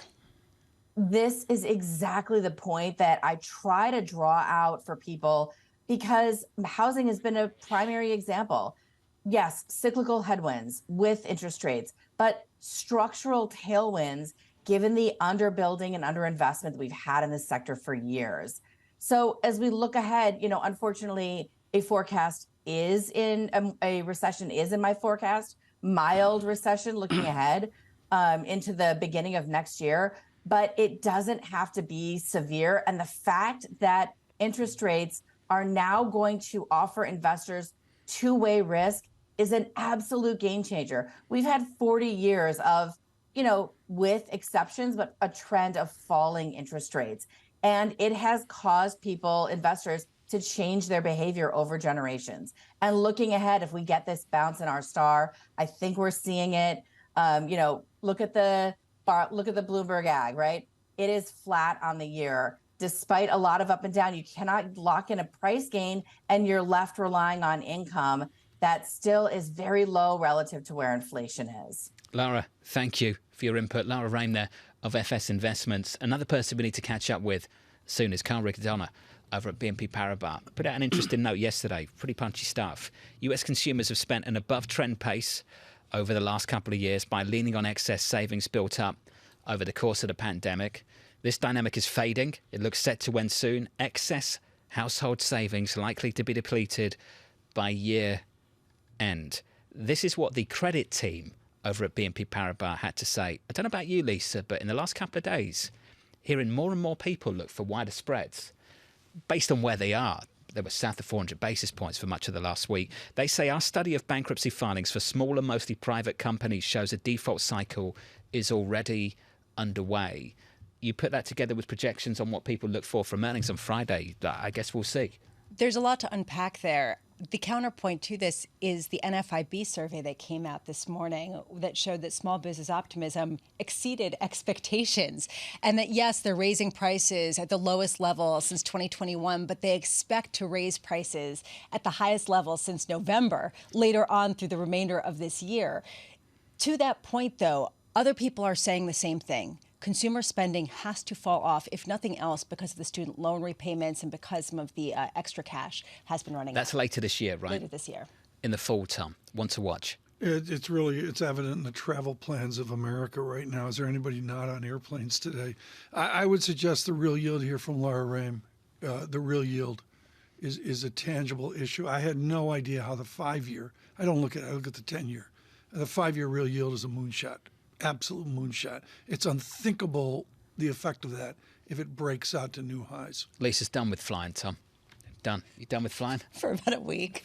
For just a week? Yes. You're away again. Bram O'Connor again. Are you away again? Yeah, good for you. No, I love that. Good for you. Great. You enjoy the summer. I am. TK doesn't know how to do that.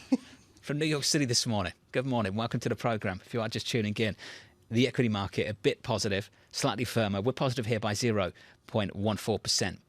Coming up in about 45, 46, 47 minutes from now, we'll catch up with Claudia Sahm, former Fed economist, with lots to say, I'm sure, Tom, about this inflation backdrop, this labour market, how things are developing, and ultimately a suggestion, I hope, on what she thinks this Fed should do. She's getting a lot of visibility with the recession call.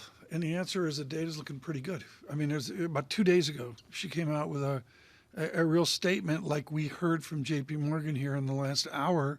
You know what? How soft landing are we? I don't know if it's a soft landing, this or that, but maybe the recession gloom is slipping away.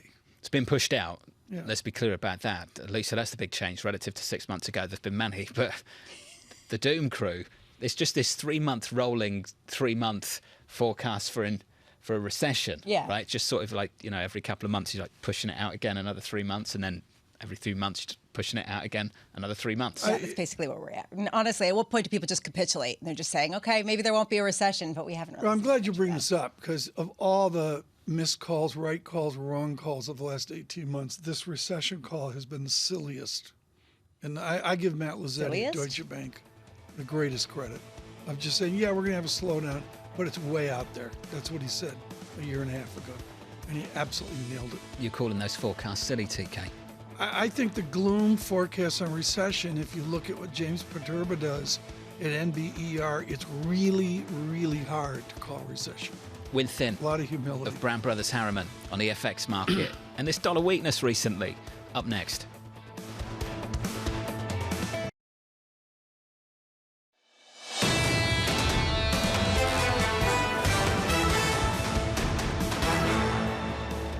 Actual conversation.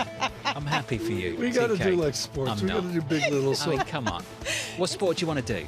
No, we should do sports like Big Little. So in the break, they see us what we're talking about. I think the sport is Gladiator that we're doing right now. Absolutely. I haven't seen the movie. Are you still not watched Gladiator? No, I haven't either.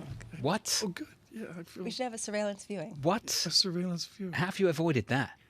I just don't have the time to watch. I really have to think I'm sorry, about, what? You don't Look, have the time. I I know have the some time. of the silly stuff you get I've up got- to on a weekend. I've got, you don't have the time to watch a movie. Do I With watch you. Barbie or do I watch Gladiator? And clearly the answer is Barbie. Yeah, the answer is Are Barbie. you actually going to watch Barbie? No, I'm not Okay. going to watch Barbie. Mission Impossible, I think, comes out Yeah, I saw tomorrow, the is it? trailer. Today? I must admit. Today? Comes out It's- today? I'm watching it Saturday. Yeah, the trailer was actually, it had rhyme and reason to it. I was impressed. Tom Cruise doing his own stunts. Yeah. You kind of come, Bramo? You can come with Yeah, me. thank you. Have a good time. It's going to be great. Futures right now on the S&P up by 0.1%. Maybe I we'll think update it Bramo just, tomorrow. that was a decline. No, That was- I you think wanna that it would come? be super cool. fun, All yes. right, cool, great. Yields lower by, you won't. 3 basis points lower on a 10-year. TK, 396.21. What's been interesting about the last few days is yields have come in on the front end for a third straight session now, third consecutive session. We're lower by a couple of basis points here on a 2-year, 484. Bit of dollar weakness started to come through. We've seen euro dollar reclaim 110. Sterling get close to 130, 129.35 at the highs, just above 129 this morning off the back of some pretty punchy wage growth data out of the UK, Tom. Well, the 7% number, is that what you had? That's a big number. Plus That's like a 7% on some ginormous measures, yeah. number. I don't really understand how that happens, but there it is. It's valid. And, it really speaks to the optimist view. We've heard this from John Stolfus at Oppenheimer, reaffirming a constructive summer. Neil Dutta saying this is the heart of the matter. Inflation ebbing, flat wage gains to actually positive real wage gains is the other side of the coin. John, I usually get hate mail. Thank you, Stephen, so much. Oh, you got some love. For writing in. Yeah, he says, surveillance, it's timely. It's, timely Where's and this message balanced. coming from? I don't know. It's Stephen emailed it in. He was very Called us kind. timely and balanced. We're timely and balanced Okay. versus others. You? And I thought- All of Oh, us? no, all of us. It was a communal, Oh, nice. surveillance. Okay. Timely and balanced. So balanced and timely. One of the reasons we're timely and balanced is we talk to experts with their heritage. Win Thin is out of the Columbia Combine, and of course with his unique view of the South Pacific. He's global head of currency strategy at Brown Brothers Harriman. I need a renminbi update, Win. I mean, I was getting a rationalization the other day that the Chinese yuan really hasn't depreciated, really hasn't devalued. And I say baloney. I look on the Bloomberg screen and I see a real depreciation in China. How does that change the Pacific Rim? Yeah, it's a big deal, Tom. I think some of those calls about the unchanged exchange are probably looking at trade-weighted, real, nominal, et cetera, et cetera. But obviously for the markets, it's that bilateral exchange rate, dollar yuan.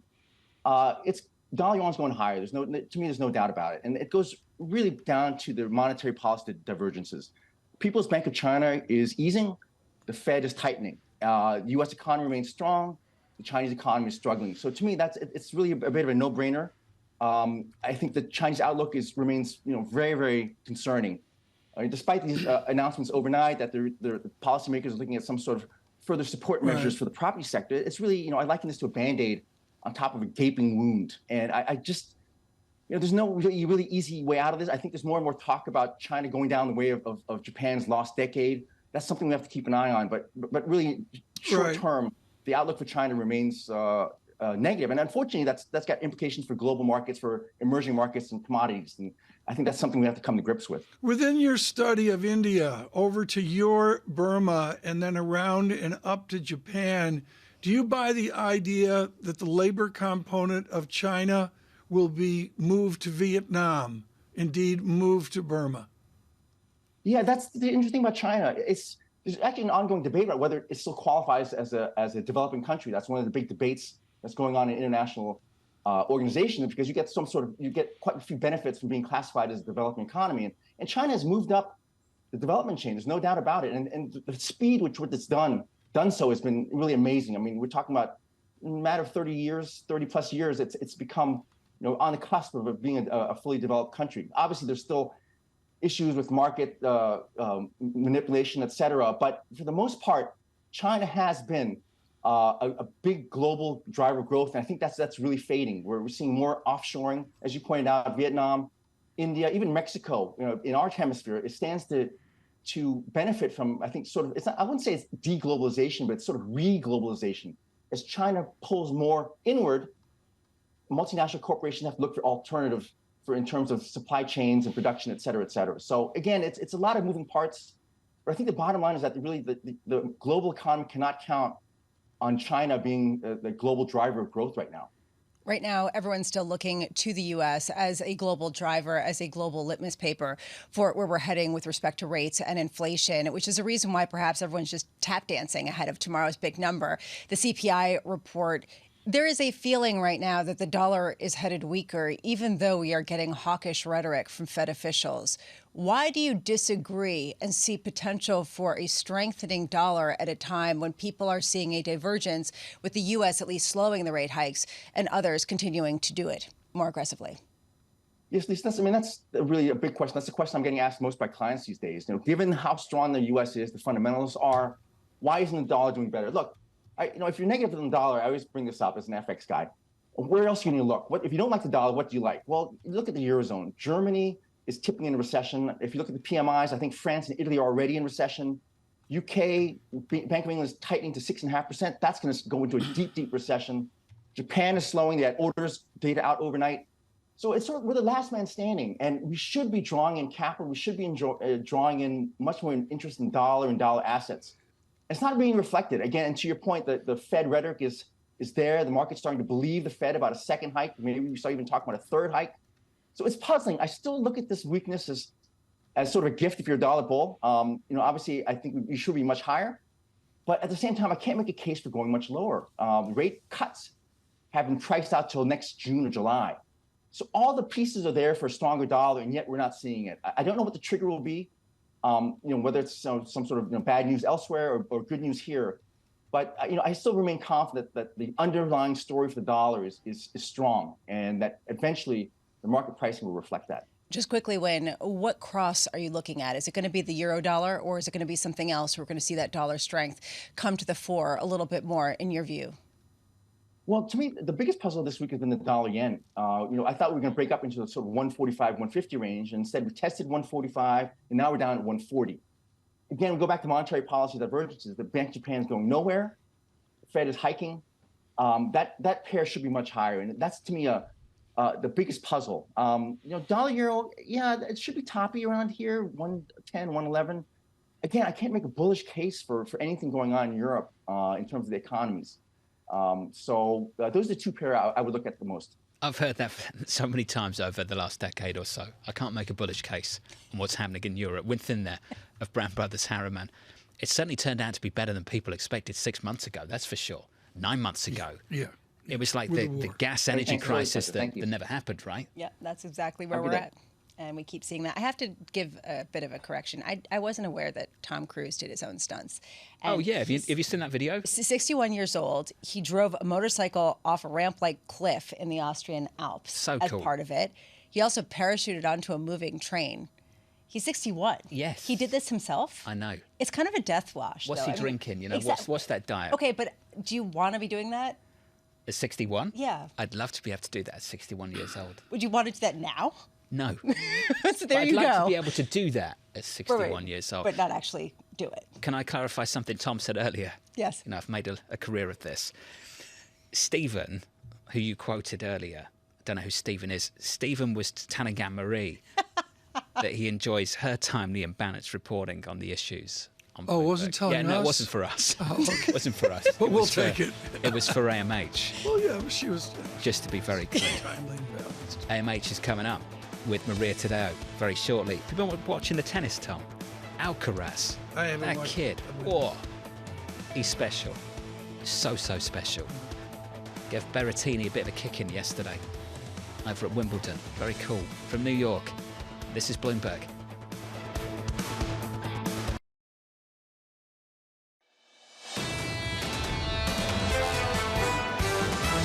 The Fed, I think, is still in risk management mode. I don't think the Fed's going to wait around, though. This is not a credit crunch recession that we're anticipating. What's going to break the equity markets? I wouldn't be surprised to see more tremors in the months ahead.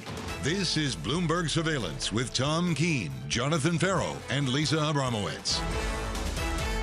Good morning, everyone. Jonathan Ferro, Lisa Abramowicz, and Tom Keene on television and radio. It's the slowest damn Tuesday since time began. Markets frozen, I say, waiting for CPI Wednesday tomorrow. John, I'm looking at the screen, and I'm just struggling to get to 8:30 tomorrow morning. There's a feeling the week begins tomorrow for the economic data, onto CPI, onto PPI. For many people, the week might begin on Friday when we get earnings season kicking off with the big banks, JP Morgan, Wells Fargo, Citi. A lot of talk in the last day or so about loan loss reserves, Tom. Loans going bad. Let's see if we get some insight into the U.S. economy in a few days' time. It can be interesting to see. And what I would say, all in all, is it's this idea of, in the zeitgeist at least, recession analysis versus soft landing analysis. Not that I know what a soft landing is. I don't recall that in the textbooks, but that seems to be the partition right now. Recession delayed, not avoided, seems to be the take of Thorsten Slok over at Apollo, who had this to say this morning. The lagged effects of Fed hikes will continue to drag the economy down over the coming 12 to 18 months, pushing back to some extent against what we heard from the likes of John Williams of the New York Fed. Speaking to Colby over the Financial Times, Tom, this morning, and he says recession is way more likely than a soft landing. And then you've got John Williams in the Financial Times essentially saying that in his base case is not a recession. In his base case is much slower growth. Anybody know?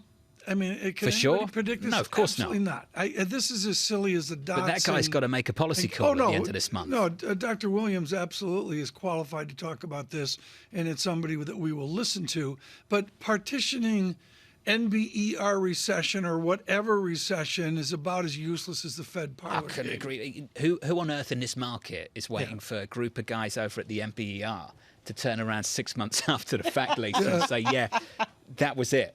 That was it. Okay. Just first of all, we start the program saying it's totally dead. Don't come to work. And then, maybe come to work tomorrow. Okay, maybe not. Maybe come to work on Wednesday. Come on Friday. Come on Friday and then just go on vacation for the rest of the summer, at least until July 26th when the FOMC delivers their rate hiking prognostications. I do think there's some interesting data coming out on the margins. You tell them. The consumer credit data that came out yesterday from the Federal Reserve. People don't want to lock in these high rates to buy cars, to buy homes, and you're seeing that with loans coming down, but they're still using credit cards. Small businesses, they're raising prices at the slowest pace going back to the heat of the pandemic, and yet they're kind of thinking about raising them more later.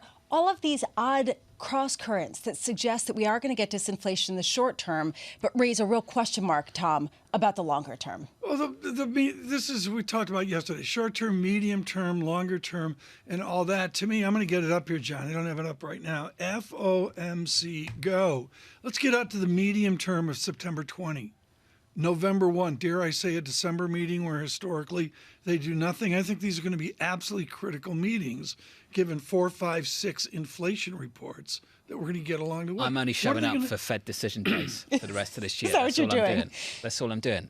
Sort of like sports commentators who only do, like game time. Games. Yeah, I'm just doing Fed days. Yeah, but I get the surveillance nap while Powell's talking. Great. They take You fell notes, asleep and last time. I fell asleep last time, and then we come back on and sound like we've hung on every word. Elisa, you mentioned credit growth. Can we just sit on that just for a beat longer? So growth came in at the lowest in something like 2 years, right? Mm-hmm. Headline number. Can't that mean whatever you want it to mean? Absolutely. So how helpful is that information? It's information that shows why perhaps you can see a decline in auto prices because people aren't willing to borrow at these rates at a time when car prices aren't going up at the same kind of rate. So you have people who are underwater on auto loans. I mean, you're seeing that increasingly as a number of companies drop prices on cars where people borrowed to pay the higher price. It's raising this discomfort with these rates over the longer term. But it also, to your point, also means that people have cash and they can actually spend it. So, if that number went the other way yesterday, exactly. you'd have people saying, oh, they've got to borrow. Things are tough out there. Yeah, although do people really want to borrow at that rate Oh, no. to buy luxury cars? Not if you don't need to. And that's, I think, the real theme. And we're going to be speaking Somebody with Jonathan up Miller. to 7%. Yeah, the car loans, we talk about home mortgages, but car loans have ballooned. Oh, it's more than 7%. You're looking at 12%. You're looking at the highest payments that people are ever making to own cars going back in the records. John, data quickly here. Sure. I'm looking at Brent crude 78.16. It just creeps away from those low prices. The future's slightly positive. I'm looking at equities, Tom, up 0.2%. Yields a little bit lower. We saw some dollar weakness kick in over the last few days. That's actually reversed in the last, I'd say, hour or so, actually. Break 110 again on the euro against the dollar. Euro a little weaker now. Tom, 109.90. Joining us now, and this is important for Global Wall Street. He writes a really intelligent note for Northwestern Mutual. Brent Schutte joins us, their CIO. And buried in the note is a really important observation that we've downplayed. I've been as guilty of this as anyone, Brent. And that is you look abroad at the developed nation equities and you say that they are remarkable, that they are remarkably cheap. We're beginning to hear this in our analysis. What equities abroad are remarkably cheap? Well, I think there's many parts of the market that are actually cheap. Consider that U.S. small and mid caps trade at 13 to 14 times earnings that are marked down 10 to 15%. And so I contrast and compare that to the large cap U.S. equities, which is where everybody has wanted to have been for the past few years, and they trade at 20 times earnings. And so I think you were mentioning short, mid, and long term. Unfortunately, I'm more of a pessimist. I do think there is a recession that is likely. I know that narrative has changed, and I think that puts more of a wet blanket on equities in the near term. But I do think in the middle, medium term, I do think the parts of the market that are cheap will do well coming out of what I believe will be a short and shallow recession. And that's where I encourage people to position their portfolios more towards those areas such as U.S. small, U.S. mid, and dare I even say international equities, which I know have underperformed for some time, but are remarkably cheap. And I expect better days on the opposite side of the recession. Are there tech growth performers in the mid-cap area? Yeah, but how much do you want to pay for those? I mean, I know that AI has been the craze. I know that earnings growth has slowed, and that's why people have gravitated back towards those. But it reminds me a lot of 1999, 2000, where that was the narrative. And then the next 7 years, those names did well from an earnings perspective, but not from a price perspective. And so I know not every time in history rhymes, but this time period feels a lot like 99 to 2000 in so many different ways, and that being one of the primary ones. Tom earlier said that it's almost silly to discuss recession and all the gloom and doom. Earlier was perhaps not looking at the actual data, which showed a strong economy.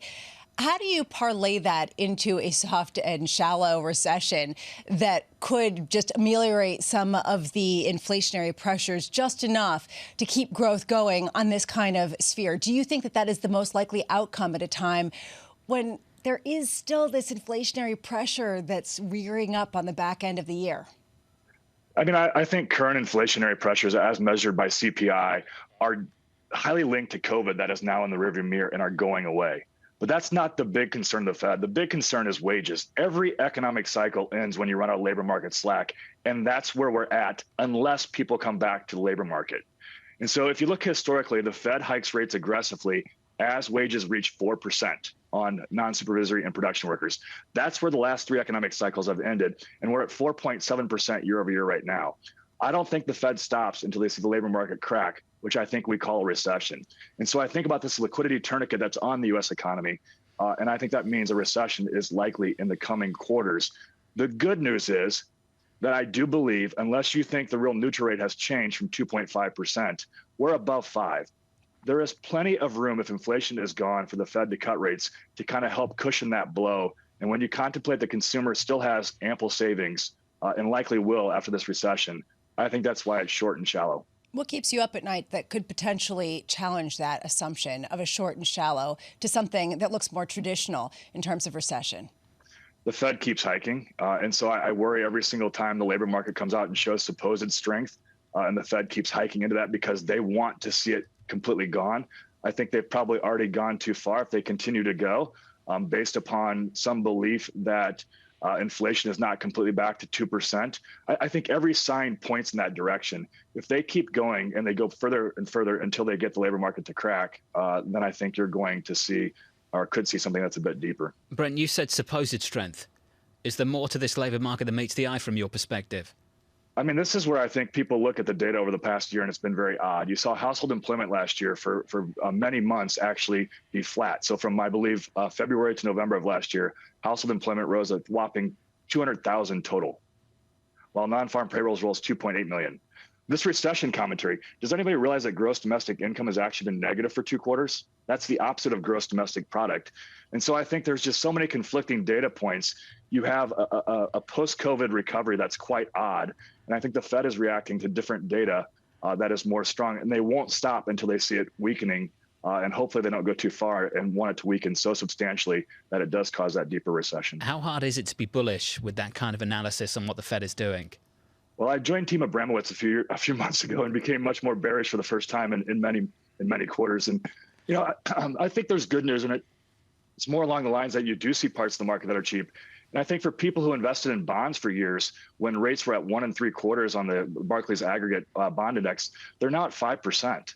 So you have the opportunity, I believe, to hedge your portfolio against downside by investing in bonds, which I think offer real value in a period of time where I think inflation is going back to 2%, and a hedge against equities once again, which I know they weren't last year, but I think they'll return to their historical kind of role of actually ballasting downside in equity markets. Team Bramo, Brent, thank you. Brent Shitty there of Northwestern Mutual. Thank you, sir. Appreciate it. Bramo, you've recruited another one. Let's be honest. I've actually become less bearish on the economy over the past year. When we were coming into the year, remember I was saying that there are some definite signs that we're not going to necessarily have some sort of downturn? Of course, we you all remember that, right? No, not really. But I think that there is this concern about inflation going back to that 2% level easily. That's the real distinction right now. Who that says really 2% is a good thing? Or 2.5%. Well, the Fed itself, they've come out and they said that they're committed to 2%. So to get there, do we have enough on that last mile? I've heard a lot of convincing arguments that we could potentially. I love Brent Shitty. I think he's got a really interesting Midwest perspective. Guess what? The unemployment rate in Milwaukee, Wisconsin, 2.4%. Yeah. In the days of Pap, Schlitz, and Miller, it used to be 4, 5, 6%. 2.4%. Just got a message from a Bloomberg subscriber. Now she tells us. If you're just tuning into the program, welcome to the show. The S&P 500 positive by 0.2%. Coming up very shortly, in about 18 minutes from now. Don't miss this. Claudia Sahm, former Fed economist. You might have heard about the SARM rule, Tom. Everybody's heard about the SARM rule. State by state. It's a big deal. She got a huge splash right now. You know, no question As well about she it. should. Yeah, she's really earned this. I mean, this is really core research from a PhD at the Fed who's gone on to other and bigger things. And she's getting some major love right now within the economics community about the granularity of a recession call instead of this aggregate foolishness we're doing. Well, let's get to the aggregate foolishness just briefly. 3.5% unemployment, Tom. 3.5%. You heard Brent just moments ago. Supposed strength. He's not exactly on board with this idea that this labour market is doing really well. Yeah, it's simple. If you don't have a job, it's doing terrible. And if you have a job, onward and forward. But the aggregate view away from the big cities, I'm sorry, sub 3% employment is extraordinary. I mean, we've never seen that. Looking forward to the housing market conversation with you guys too. Jonathan Miller, the president and CEO of Miller Samuel. That conversation taking place in about 30 minutes' time. Don't miss that. Housing is so interesting in America right now. You've got mortgage rates surging through 7% over the last 18 months, and yet housing is recovering. To your point, a lot of people, John, are buying with cash, a much greater proportion with cash. To your point, are they not taking out loans because they're concerned about the rate or because they don't have to? It's uber rich. How many people do I know that are buying houses with cash? Oh, you've got loads of friends doing that, TK. You've got they're all your mates, aren't they? Future's positive, 0.2%.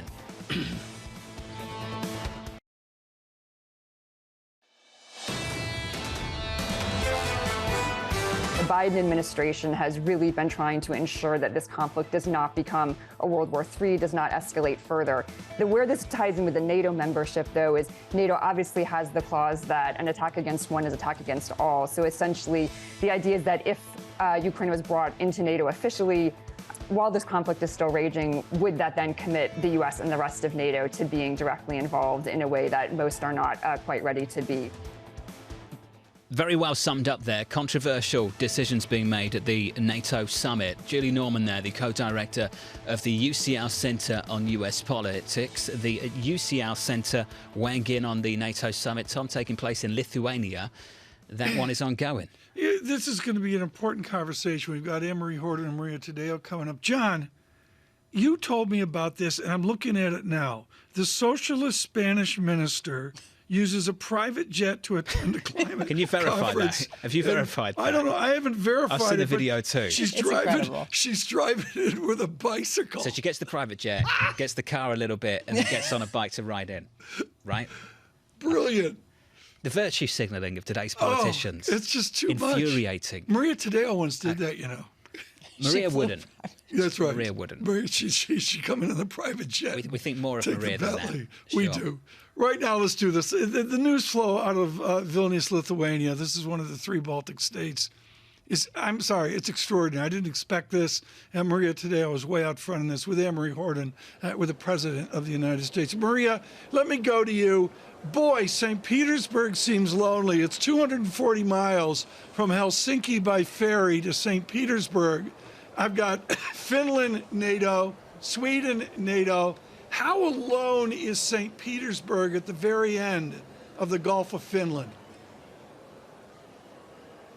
And just to make it clear, I would not do that. I think if you're a politician, what you do is you fly Ryanair, you take a picture, then you put it on Twitter, and you say, here I am, I'm a man of the people, I'm a woman of the people. We want to play that PR card. But beyond the Spanish minister, who's already in trouble for that picture, by the way, I think today, really, that is a message that NATO wants to send, that this is an alliance that is stronger than it's ever been at this point. It has a new member now. Obviously, President Erdogan overnight dropped that veto. Sweden now expected to join the alliance, and this is growing, and they say we're as powerful as we've ever been. Anne-Marie, I look at this and it just seems like a combustible moment. In your reporting from the team with the president, are they worried about a Putin response?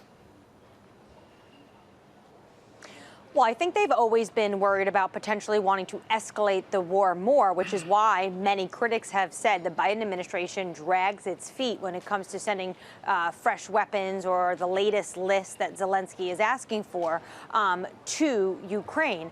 One issue, of course, many are talking about is potentially if Putin feels like he really has to double down, if this counteroffensive, which Greg Valliere writes about today, is really just picking up in the last few days, if this becomes to a point where we could see Putin maybe use a tactical nuclear weapon in Ukraine, this is something that is obvious a concern for not just the Biden administration, but NATO writ large. At the moment, though, no one has changed the nuclear posture.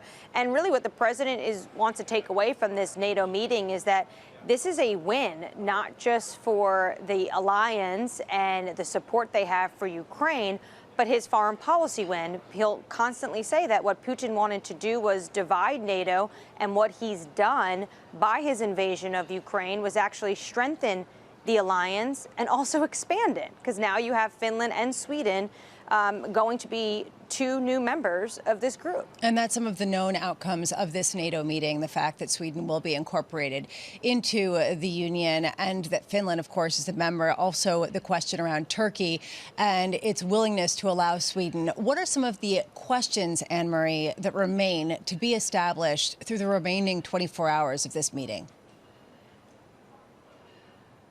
The real fight is going to come down regarding the language of Ukraine. I'm already seeing this play out. Biden spoke about this morning when he arrived at the summit, saying that he agreed with the language Jens Stoltenberg put forward for Ukraine regarding their invitation and ascension at some point into NATO. But there was a very strongly worded tweet coming from Zelensky saying that it is absurd what he is hearing about the NATO summit as he is en route to the summit. He's saying Ukraine is being discussed and the language is being discussed without Ukraine at the table. And he thinks it's just unprecedented and absurd that there is no specific timeline for Ukraine to join the alliance or even for have that invitation to join the alliance. So how the world leaders talk about making sure they are 100% behind Ukraine, they want to strengthen alliance, but not have a specific time frame for Ukraine, that is going to be really one of the bigger, potentially testy moments we'll see here on the ground. Maria, why is it that probably the most interesting person in this NATO meeting is Turkey's Erdogan and his role in allowing Sweden into the membership and his asks from the rest of the Union? Well, because he's involved in all of the big talks. We know that, yesterday in Sweden, if Erdogan had he not sent that political signal, the Turkish parliament would not ratify this, and the Swedish would be out, essentially waiting in no man's land for potentially weeks, months, and obviously that is key. For Erdogan, it's almost a twofold decision. One we know is that he wants the fighter jets from the United States. He wants the F-16s, and he believed this as a goodwill gesture will also get the transfers of the planes. And then secondly is that we know this is an economy that needs international support, that needs obviously investment for international investors. And a lot of this has to do with presenting Erdogan now as not just a powerful leader in Turkey, but also willing to stay constructively on the international stage. Is Turkey changing, Maria? Are you seeing a real change in leadership? Look, I think it's very early to say. Obviously, again, it goes back to this question of, is this a fundamental political change, or is this about what do I get out of this? If I help the Swedish, what do I get in return? We want those planes. And then again, it's a question, obviously, of money. And we've seen that debate play out with the central bank, the economic measures that they may take. It is too early to say that. But the one thing that is clear, yesterday, President Erdogan was the star of the show. You should have seen him walk around the streets of Vilnius, selfies, pictures. He was a man of the hour. And obviously, that plays back home. He says, look, here I am. Not only I won the election, but I'm also extremely powerful. Anne-Marie, AMH, good to catch up alongside Maria Tadeo on the ground in Lithuania as that NATO summit gets underway.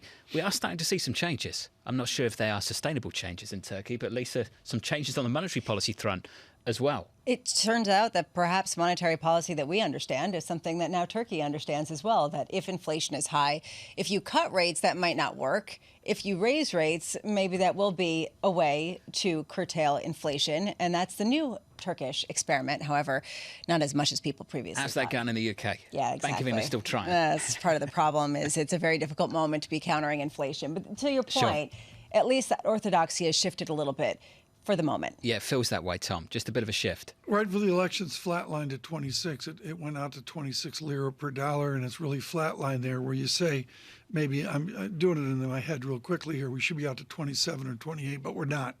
So they're holding their own right now to see if the finance minister, Mr. Semsek, who's hugely acclaimed by the West, will have Mr. Erdogan actually listen to him. That's, to me, the heart of the matter. Next hour on Bloomberg TV, look out for this. Kathy Jones of Charles Schwab, George Concalves of MUFG, Jack Caffrey over at JP Morgan. Jack Caffrey's been great, you know, on housing, home improvement stocks. He's got a call to make on that, so looking forward to having that conversation about what he sees in the housing sector. Home builders on the S&P 500 doing tremendously well, why he thinks that fewer people may move and more people might be renovating their homes, Tom. If we have Mary Daly's 2 rate increases, do we get an 8% 30-year mortgage or higher? Potentially. Have to. Potentially. Is the question then, will it matter? will anyone actually be paying 8% No, but mortgage it's like the dream goes away for millions and millions of people. Forget about the rich people buying all cash. I mean, the dream disappears. Yeah. That's all there is to it. I agree with you. I agree with you. Futures right now positive 0.2% on the S&P 500 from New York. Good morning.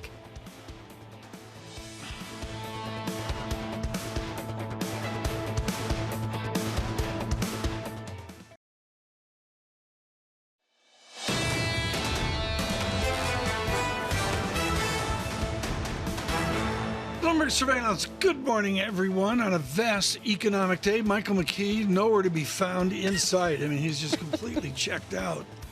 Bramo and I are going to go here to the economic data, if I can get it up on the terminal here. And there is none. There's a small business data. Small business data actually came in a little more constructive than what was expected. It came out, 6 a.m. at 6 a.m. I thought this was actually a really interesting report because it showed small businesses increasing prices at the slowest pace going back to 2021.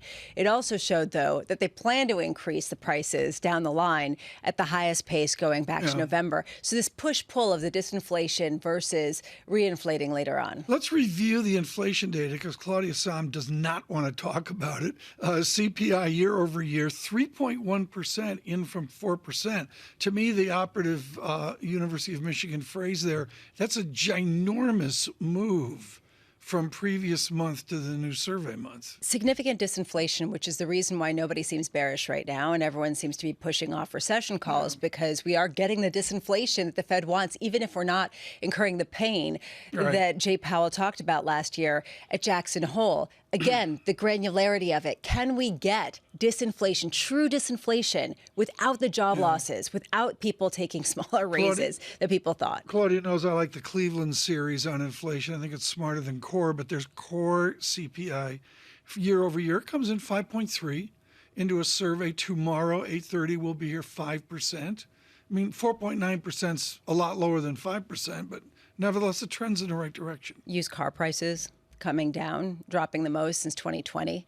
You could take a look at housing prices. At least they're plateauing. They're not necessarily rising at the same kind of level. You take a look at some other things as well. Even airline tickets supposedly are going down. I haven't noticed that, but... Top of the Google search message right now is Shakira and Sir Lewis Hamilton. They're getting a lot of Google love coming off of the Formula One race. Right behind them in a Google search is Claudia Sahm. She is an economist, a former Fed economist and founder of Sahm Consulting, and she has been out there and visible over the measurement of recession. We're thrilled that Dr. Sahm could join us this morning. Claudia, you mentioned California. It's ginormous. It's as big as the German economy. And all of a sudden, California's unemployment rate goes from 3.8% up to 4.5%. Should we follow and be aware of California? So we should be watching every state, every labor market that we can. Remember, the Fed's policy is set for the national economy, right? So we can't expect the Fed to get too excited about what's happening in California. Because right now we have to, this could be, there were a lot of tech layoffs, there were big disruptions in the Bay Area. So what we're seeing in California could be unique to California, or it could mean that we're headed to slowing overall. What do you see in your data? I know mid-month you get a massive redo here. You'll have that out in 10 days, whatever. But what do you see right now? Let's get out in front. I need to make some news this morning, Claudia. Yeah, well, the economy, the labor market is in a great place for people.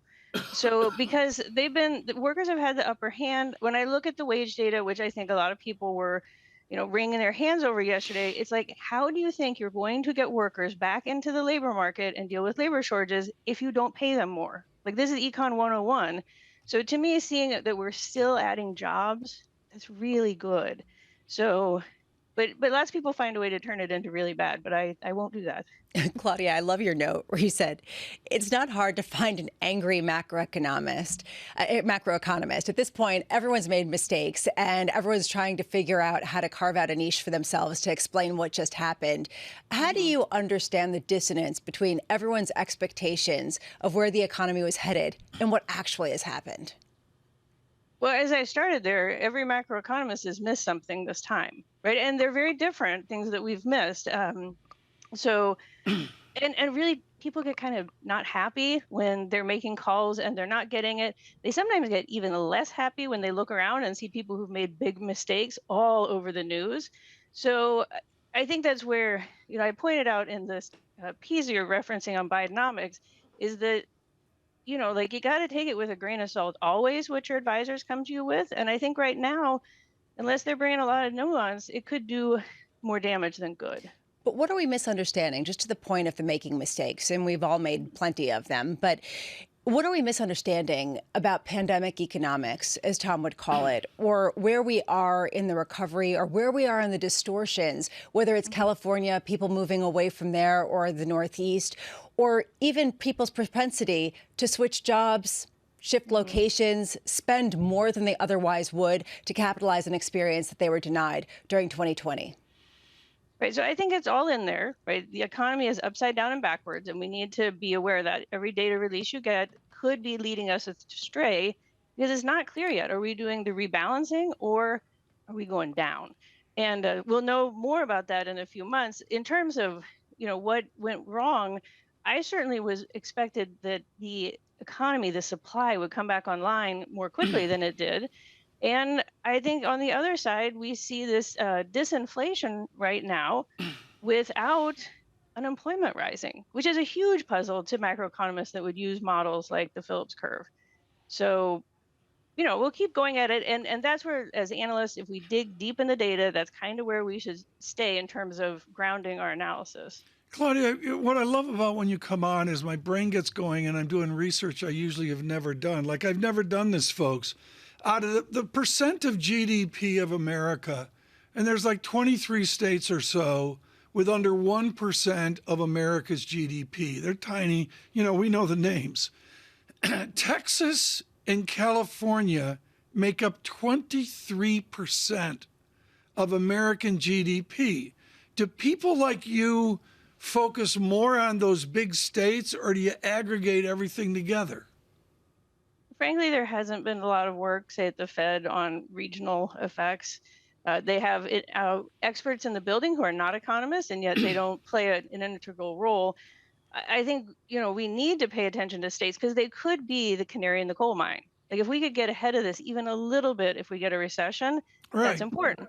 Now, I will say states like Texas and particularly Florida, they have more than recovered their losses in employment. So you want to look at the states, but that's not going to be the place you stop with the analysis. Where do you look with the analysis? What do you look at with the analysis as you try to measure a SOM-like recession? Yeah, I had no idea this was going to become such a thing because, I developed the SOM rule in order to start up fiscal policy, send out the checks. But, people want to use it as an indicator. That's fine. But the SOM rule is not a forecast tool. Right, it does not tell us about where we're going. It tells us about where we are. So, but knowing early in a recession that we're in one, that's helpful to know.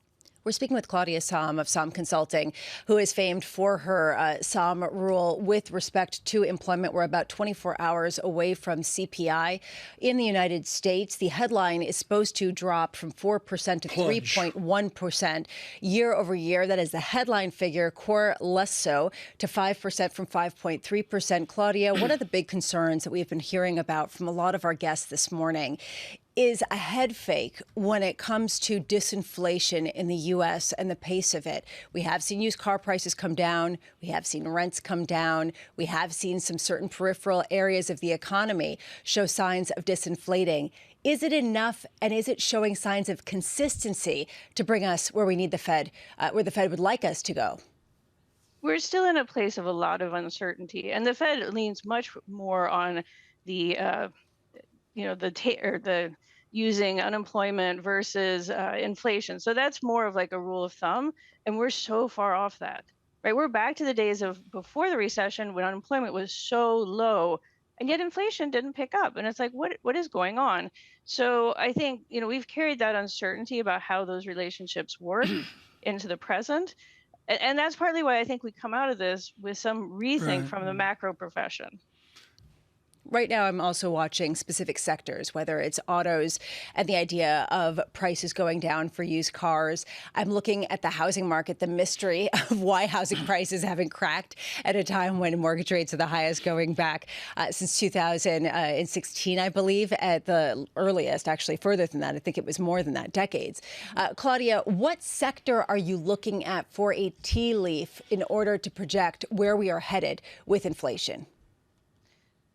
Well, I think you listen to the news cycle and you hear things like I had not planned on last week doing state-dependent SOM rules, right? But I did.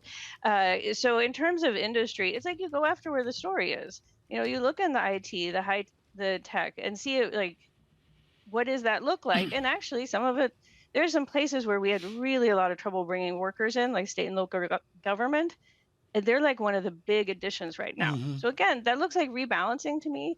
But like you said, you're going to pick up and follow any sector that is still higher inflation. Claudia, I just had a nightmare. I was thinking about you as a Fed president or a Fed governor. Can you see Claudia at the Eccles building around the table? Sure. I think she's take been out pizza, very close to that Michelle when she worked at the Smith, Fed. Michelle Smith will get her a Starbucks.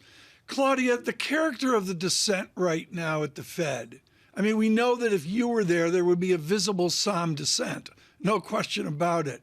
What's the nature, the character of our non-dissent dissent at the Fed? So I think it's really unfortunate that you have like straight line votes, and then you get to see a summary of economic projections that there's clearly disagreement, right? Like I don't know why they're shy about saying that, you know, there's a lot of moving pieces here, and there ought to be somebody, and some of these people have been openly for a pause, right? And then there's been some Fed officials openly for going forward. How do you get a pause out of that? You think you're going to do 25 basis points more twice? Why aren't you doing it now? Right? Like that, everything was very puzzling with the Fed. Claudia Sahm, thank you so much. Greatly appreciate it. Congratulations on the impact Dr. Sahm is having on our slowdown, stagnation, recession debate. I mean, it's amazing. We don't even know where we are. And I think that is really the takeaway that we keep getting from pushing out the recession call. It's hard to figure out what kind of economic cycle this looks like. Early in that conversation, she said the heart of the matter. She's not using the SOM rule as a forecasting tool. It's a statement of where we are right now. And I think half the battle is nobody really knows where we are right now when you've got travel as insane as it is, or we're talking about housing coming up here, and then you got other people flat on their back. You know, I'm getting a lot of heat today from people that it's a struggle out there. What kind of heat? They're struggling. There's a lot of people out there struggling right now. The VIX under 15, 14.87, SPX up 0.2%. One thing we haven't talked about at all today, Tom, is the two top PGA Tour officials who are heading to Washington, D.C. Did you see that? To talk about their merger with LIV, with LIV, with the Saudi-backed group. And they plan to say that there will be no influence whatsoever with the Saudis in the U.S. Golf Tour. And it's going to be interesting because it's going to be from in front of the Senate Permanent Subcommittee on Investigations at a time when there's real concern about how this is going to play out. To me, the heart of the matter is the sport itself. I looked at the ratings of Formula One versus NASCAR, and NASCAR still has a very much larger United States TV ratings than Formula One, but the international ratings of Formula One are like Super Bowl ratings. They're like huge. And I look at golf and I go, okay, other than the Masters, Ferro's tuned into every hole. I'm not. The PGA, et cetera. Is anybody watching this stuff on the weekend? And I think the answer is no. Full disclosure, I am not. My grandparents did, though. And I will say there is this question. There is a question about how this transpires in general with Saudi Arabia's interest in sports more generally, right? And whether it's golf or whether it's soccer or football, whatever you want to call it. U.S. Women's Open up 12% from last year. Thank you, Sports Media Watch, for this.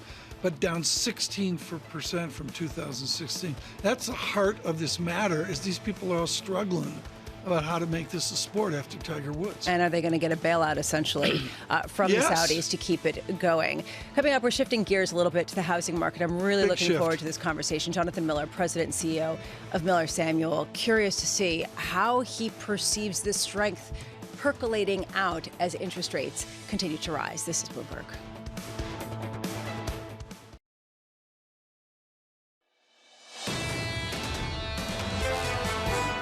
We're likely to need a couple more rate hikes over the course of this year. My view is that the funds rate will need to move up somewhat further from its current level. I would say we're close, but we still have a bit of work to do. It will be interesting to see Mary Daly, Loretta Mester, Michael Barr talking yesterday on the various policies that are out there on the Fed. All of them, when they're not on the camera, Lisa Abramowicz, are trying to figure out where their kids can rent an apartment, wherever they are. I mean, that's the reality right now. Or maybe who's going to pay for said apartment if their kids can rent an apartment. And certainly none of them are buying. Key question around where that component of the CPI, which is a major one, falls into play at a time when you've got interest rates the highest going back decades. We're going to get right to it here because it's so important for our audience. We welcome all of you across this nation to a conversation with Jonathan Miller. He's president and CEO of Miller Samuel. All I can say, folks, is go to the Miller Samuel website and look at what he has wrought. He owns the high ground on owning and renting dynamics in major cities and indeed the nation. Jonathan Miller, what is the trend right now that's not in the zeitgeist? In all that Miller Samuel data, what's the number one thing that people aren't talking about?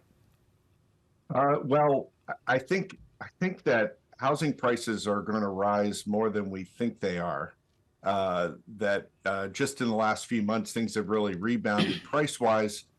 And it's because I don't think there's enough of sort of consideration given to how much listing inventory is falling off trend, meaning that new listings entering the market are declining because people are heavily wedded to their 3% 30-year fixed. And it's going to take a while for that connection to wear Well, that's thin. a key point, John. On the x-axis, how long is a while? Is this a 2-year, 3-year workout, or is this an 8 or 10-year workout? No, I think it's probably 1 to 2 year, maybe more towards 2 than 1. But I think it's a while. I mean, one of the things that we learn is that homeowners take 1 to 2 years to capitulate to market conditions, and also too that people. They have, it's shelter. They have personal needs, and at some point, we see more people having to move into the market. The problem is that mortgage rates for those people are more than double what they were, but we're also seeing bidding wars expand because of the shortage, the chronic shortage of supply. So I think this is a couple of years out. Jonathan, just to sort of give a sense of what we're talking about, is this on average in the U.S. or is this in select markets that are hot or hotter, like New York right now, at least, in other areas? I see it as a U.S. I cover about 50 different housing markets for real estate brokerage Douglas Elliman, and we're seeing the same pattern everywhere, whether it's Southern California, Texas, Florida, DC, Boston, New York City. New York City is probably one of the more robust in terms of activity, just because their sort of housing boom, if you call it, was interrupted a little bit early by change in Fed policy because they were late to the party. If we push this is a national condition. If we push this forward, Jonathan, tomorrow we get CPI, the headline inflation read in the U.S., and a lot of people are expecting some of the year-over-year comps with respect to rent coming in quite significantly because of the fact that we did see a slowdown, at least in the appreciation of home prices. Do you think people are overstating how much rents can either plateau or even decline, given the trends that you're seeing with pricing probably increasing more than people expect in the housing sphere? I think it's an overstatement, and also too, I don't see the two markets as sort of a knee-jerk reaction where one instantly changes over the other. I think the rental market is mixed, where we're seeing certainly areas where rents are going down. New York Metro, that's not happening. It's very vibrant. So it's hard to imagine, any kind of sudden move. I think we're going to be sort of stuck in this position for a while, unless there's a meaningful economic event like a recession, which has been forecast in 6 months from now for the last 2 years. We're sort of stuck at the moment. And I think time is what changes homeowners' positions in terms of bringing property onto the market. How has the tenor of the purchases of homes changed? If people aren't necessarily taking out a 30-year mortgage in the same way, but maybe they're getting a loan from the actual home builder to buy a home, or maybe they're refinancing someone else's loan and putting their name on it to get the lower rate. I mean, how is the nature of the financing just shifted completely to avoid paying the punitive rates that are currently instated at the headline level? Well, I always marvel at, the discussion about affordability is centered on the 30-year fixed. And that's sort of the benchmark. But I've been through many cycles, and you see people work around that, just with the examples that you gave. Home builders are doing a lot of offerings on financing, buying down rates. People are getting 5-1s, 7-1s, 10-1s as a way to reduce the payment. I mean, there's a lot of things that we didn't have to do 2 years ago because the rate was on the floor. That no longer exists. Right. John Miller, I'm fascinated what you would say in the case of New York to Governor Hochul of Buffalo and New York City and the state, or to Mayor Adams, or frankly the governors of Florida, or even the way you cover the fancy people out in Colorado with 8,000 square feet in Aspen. What would you say to public officials about the national outrage that, to be selfish, our kids can't afford to live? Right. So we go through this. It seems like we've had this conversation a decade ago, and more that there's too much volatility in housing. One of the biggest problems is we just need to build more. The challenge is to make it middle class affordability. 40% of the middle class were sort of wiped out of the ability to buy a house in this last year. I mean, John, we're going to run out of time. Rethinking affordability, what affordability means. John, we're going to run out of time here, but I want to get this in. I think it's too important. All the media, I'm as guilty of this as anyone.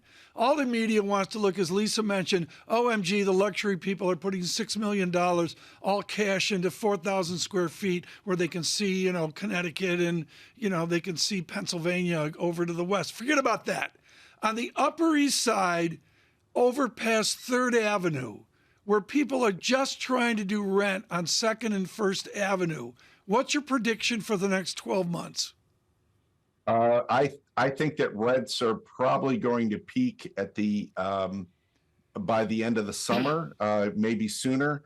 But I see them stuck at some sort of plateau, not seeing any meaningful decline. And that's kind of where we're in the rental market. Maybe rents aren't going to be rising, but they're not going to be falling. John Miller, thank you so much. Just hugely valuable with Miller Samuel pleasure. And Douglas Elliman. I put out on Twitter, folks, one of his PDFs, hugely informative as well. I think there was a lot of gloom in that. I mean, like the rent is not, the rents just are. I look at these rents for like 1-bedroom studios, and if somebody's popping a certain amount of money, you just can't get it done.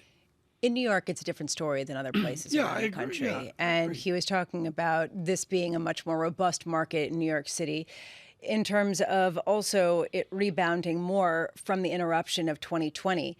That said, the divergence between these two markets is interesting to me. He said housing prices are going to increase more than people think. Fascinating moment. And yet rent's another story. You are seeing them come down in certain areas.